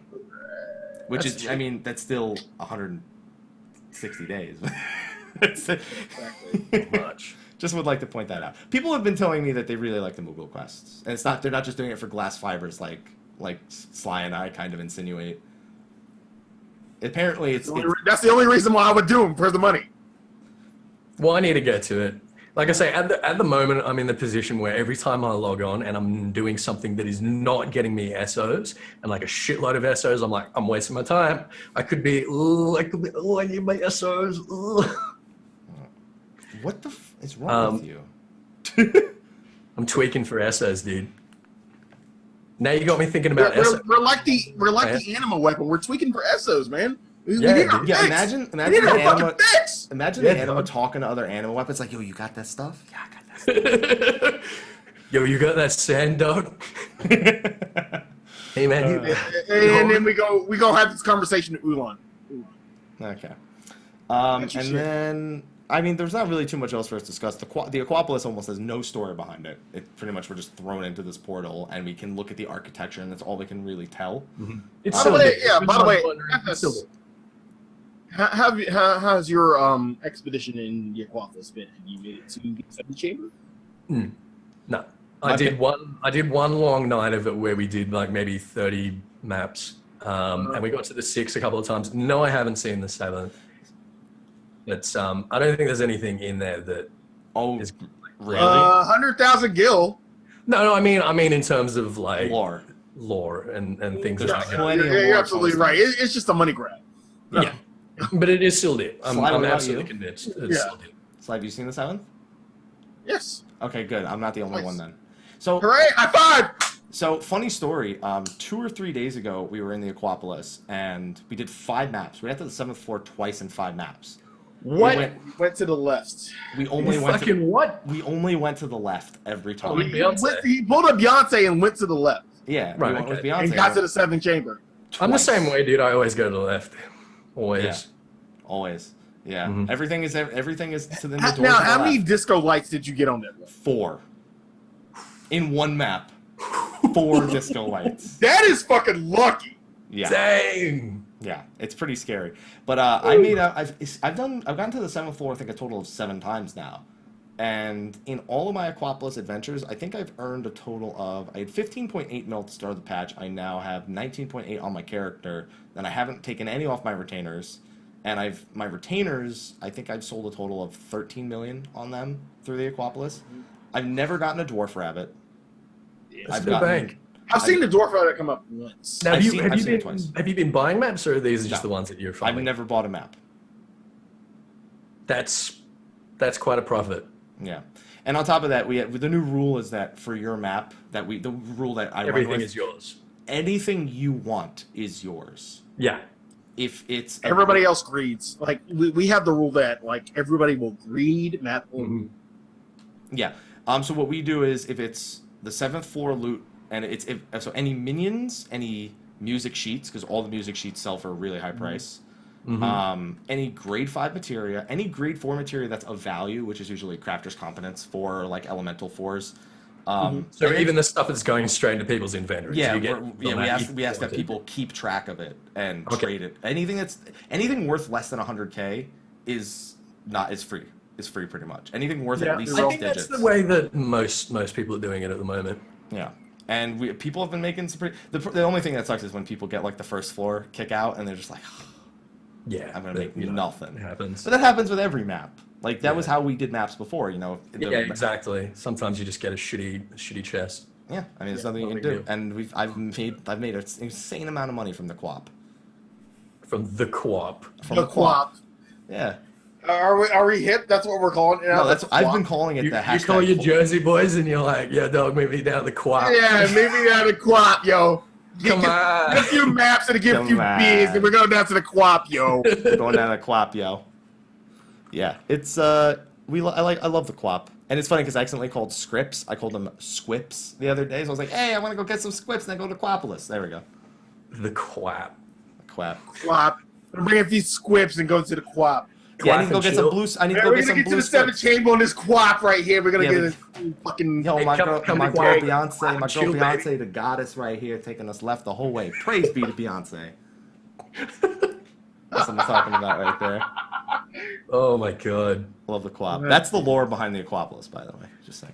Okay, but on that note, yeah, the This Sylvie always has nothing happens to do. to us in the second hour. We just fucking derail. The second hour, dude. We're almost at the third hour at this point. So at that point, guys, I think we pretty much covered everything lore related. Overall, very fulfilling patch. Yeah, lore-wise. Agreed. Still plenty more to do. And I'm more interested in now that we won't have any more beast tribes. They said the goblins aren't getting their own beast tribe quest. They said Alexander pretty much is the goblin beast tribe quest from their commentary. So that means there may be some better developments for the other side stories, like Saint Endelim's Scholisticate is likely going to be getting an extension in the next patch. Yep. Which I'm excited along for. with more Hildibrand. So we do have some pretty interesting things to look forward to. Yeah. Now in 2 weeks, we better put all this knowledge to work, because in 2 weeks, we have Eorzivia. Oh yeah, I should remind you guys. Yeah, 2 weeks we're gonna have Eorzivia. I've been saying on Twitter a couple of times. I think last time I was on the show as well. I am going to be taking questions that I think are particularly Don't trust people. No. or questions that I haven't. Well, I'm screening them properly. They have to be like stuff I haven't asked before, and they have to be stuff that's not like insanely difficult, but is still quite engaging and interesting. So you can email me your questions. Don't tweet them to me because Sly and Mike will see them. You can email them to me at Ethys FFXIV@gmail.com. I'll make sure that's in the description of the video for those of you listening on YouTube. And yeah, we're going to be doing Eorzivia next week, and it's going to be really exciting. No, not next week. 2 weeks from now. No, 2 weeks from now. Sorry, next time I'm on. 2 weeks from now. Next week So we have have. we come to the consensus that we are getting a team for this? Well, Yeah, I don't think we decided yet. yeah, we haven't decided if we're doing a team battle. In which case, Poop's Might on be my a team team. battle. If Yeah. Poop's on my team because we're the reigning team champs. I'd love to have Pook and Mary because I think Mary knows his law. You can have Mary. I get Pook. I'm not gonna. Thank you. Let's go, Mary. Let's go. I'd love to have Frosty on, but after my talk on Mog Talk with Frosty the other day, I'm like, no, I'm not gonna ask him law questions. I'm not gonna do that to him. Oh, sorry, Frosty. I love you, Frosty, but God, you need to read up on your law. After seeing Adagio's performance, were you really that surprised to see Frosty didn't know much more? Well, yeah, I don't know. Literally, it wasn't even me and Pook versus Slyh and Adagio. It was Pook, a little bit of me, and versus Slyh. Yeah. Pook is the true law king. Yeah, he is. But if we do that, we'll find someone good for you, Slyh. Don't worry. Yeah. Okay. And then next week we have Ash, our crafter extraordinaire. All about that money. All about that money, Mr. What do I want to call him? Mr. 10 digits. Make it rain, Mr. Make it rain. No, Mr. Capped out. Mr. 10 digits, because that's how much a billion is 10 digits. I was gonna go Make It Rain because of the Make It Rain campaign. It's done though. The Make It Rain campaign's gone, dude. I know. I like how, by the way, going back, they did refer to the gold saucer in the Hildibrand quest line this time around. They did have one very subtle line. He's like, "Oh, you would make a great." Did. Yeah, a little attraction in the gold saucer. Yeah, just saying, they've started to acknowledge the gold saucer a little bit more when it comes to just the Hildibrand, the Manderville line. So he's actually going to be on the show live. Normally we do pre-recorded segments with Ash on like a Sunday because it's like 2 a.m. where he is when the show starts. He's going to be on the show live because he doesn't have class the next morning or anything. Woo! Do it live! Damn. We're going to do it live. So he's going to be joining us to talk about this patch, what the changes have been, what's been the effect of all the new crafting and gathering gear, what the housing was like over for him on his server, if his opinions on the whole getting banned for housing thing, and a whole bunch more. So if you like to get rich, that's a show you want to come to because he always gives people like tips on money makers and if things are no longer viable, if new things are viable. He's always got a pretty good tap on the market. Still writing the... Listen next week. Dat clickbait. Yeah. He's still working on the book Rich Hero, Poor Hero. Even the syndicate, the syndicate hates him. We had one get rich quick scheme. Oh my God, you've got to put that in next week's thumbnail. Even the syndicate hates him. The syndicate hates this guy. Oh man! And you got like a blurred out dong on the screen somewhere. I like how the only versions of those ads you know about are on porn websites. You know that they have those on like all kinds of websites that are just like, you know, this man figured out how to completely abuse the system and make $3,000 a month. But no, you're going for the penis extension one. Scientists well, that's what you were getting at. Scientists hate him. No, those kind of ads exist for everything. Scientists hate him. This man found one secret to maximum fat burning. But no, you went straight for the dong. I noticed. Well, I'm just going for maximum clickbait, dude. Everyone clicks on a maximum click dong. Yeah. There we go. Okay. Or boobs. Yeah, there we go. No, ew. Plastic surgeons hate him. Okay, anyway. Moving on. Moving on. So yeah, Ash will be joining us next week. And then I don't know, what's the date for the show that you're on, Ethys? Out of curiosity. Let me look at the calendar real quick. It is going to be the 6th of July. The sex? The 6th. You mean the 5th? Well, it's the 5th. Well, the 5th for us. It's the 5th for us. The following week. So the following week is actually the week Deep Dungeon is most likely coming out, July 12th, based on the predictions of that. So the following episode after the one with Ethys will be an episode about Deep Dungeon because I'm finishing it. I'm finishing it that day. So I don't know about you guys. And then we'll probably have a live letter. Honestly, we'll probably have a live letter by July 19th. I imagine. I have to have yeah. I mean, maybe by like July 23rd. July 23rd, I'm going to guess is... Wait, didn't they tell us... They've been coming about a month apart at the moment. They didn't tell us when the next live letter was at the end of the E3 one, did they? No, I don't think they did. I don't think they did. Those bastards. They've never done that. And maybe it was the last one. And then we also have the Yokai Watch event, which we're guessing is going to start mid-July as well. So we have a lot of stuff to talk about over the next few shows. Yep. Just wanted to share that, make sure everyone has plans. So...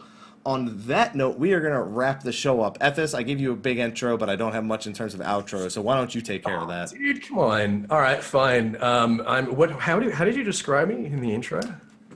You got to give me the whole script for that. I'm just going to... Is it narcissistic if I like apply those same titles to myself? I mean, if Go ahead. You call me an Archon? If Legends... I said you're an apprentice Archon. An apprentice Archon. Oh, but you're a master of lore. Fine. I am apprentice Archon, Ethys von Asher. And so you're an Archon from the Garlean Empire. Am I getting that correctly? Yeah, you heard me. Third eye. I hide it under under this one. Anyway, so you can find me youtube.com/ ignore that. youtube.com/EthysAsher. Twitter @EthysFFXIV. I will actually note now. So I saw some dudes rolling some fiber optics out on the street the other day, and I was like, "Oh, holy shit! You upgraded my internet. When's that gonna happen? When am I gonna be able to stream?" And they were like, "Anywhere between 1 and 8 months." So I have a Twitch channel. A lot of you are actually subscribed to it. Considering, not subscribed, following it. Considering like I never stream. I've got like a ridiculous number of followers. So yeah, check that out. Check my channel for announcements regarding when I'm going to be setting up a regular Twitch stream. But I will be streaming regularly as soon as that ball is rolling. So look forward to that as well. And I'll see you guys all at FanFest. And look forward to a video on my channel about what's happening with me at FanFest. Slyh, where can the people find you? Am I pointing the right way? Doesn't matter because you're the only one on the screen. Oh, okay. Well, now he's the only one on the screen. Yeah. You can find me on twitch.tv/Slyakagreyfox. You can find me on Instagram @Slyakagreyfox07. You can find me on Twitter @Slythefox. You can find me on Behemoth Plot 14, Ward 5 of the Lavender Beds, where I am suffering with my enemy. Mike, where can they find you if they don't already know? If you don't already know, you're living under a rock. Or you're living next to one. What's up, Dwayne? Anyway, so I don't live under that rock, by the way. That's Dwayne back there. That's our good friend Dwayne, the Rock. Okay. Anyway, it's more like a boulder. Anyway, you can find me everywhere, Mr. Happy1227, Twitter, Facebook, YouTube, Twitch, if you hadn't figured that out. If you haven't figured out at least 2 of those 4 locations and you're seeing me say this, I'm sure you're living under that rock. Then you are living under that rock. That's what you're doing right now. I'm convinced of that, okay? And on top of that, one little quick shout out. You said Ethys mentioned that he had that he's going to be posting a schedule for the Twitch stream anywhere the next 1 to 8 months, whenever that might happen. But don't forget, he's going to be doing some sort of, I don't know, fundraiser, GoFundMe, something along those lines in order to make sure you could take care of expenses going to Fan Festival. Yeah, you guys will see that in the next couple of days. I've got my ticket, I've got my plane booked. I literally broke the bank doing it. I was very irresponsible. So I'm going to have to find a way to feed myself in between now and then. So if you guys check out video incoming on the channel the next few days, that would be very, very helpful. And yes, I did see that you got us dinner because you were waiting outside and then you found out I was still going live. Mel was waiting. I didn't know she was waiting for me, apparently. She just went to go get us dinner. And I'm just here instead. Bad boyfriend. Bad boyfriend. Bad boyfriend. Yeah. So I'll show you go get the dinner. All right. Really weird that Sly's lips are like off sync for some reason. Oh really? Yeah. Okay, now you're just fucking with the system, so you can shut your whore mouth right now. Yeah, I am. Yeah. Okay. So on that note, guys, we're gonna wrap this up. We'll see you next week for our crafting extraordinaire Ash 10 as he joins it. But until then, everyone, we're gonna have a pretty short post show because we had a super long regular show. So we'll see you next week, and until then, take care. Bye. See you next week.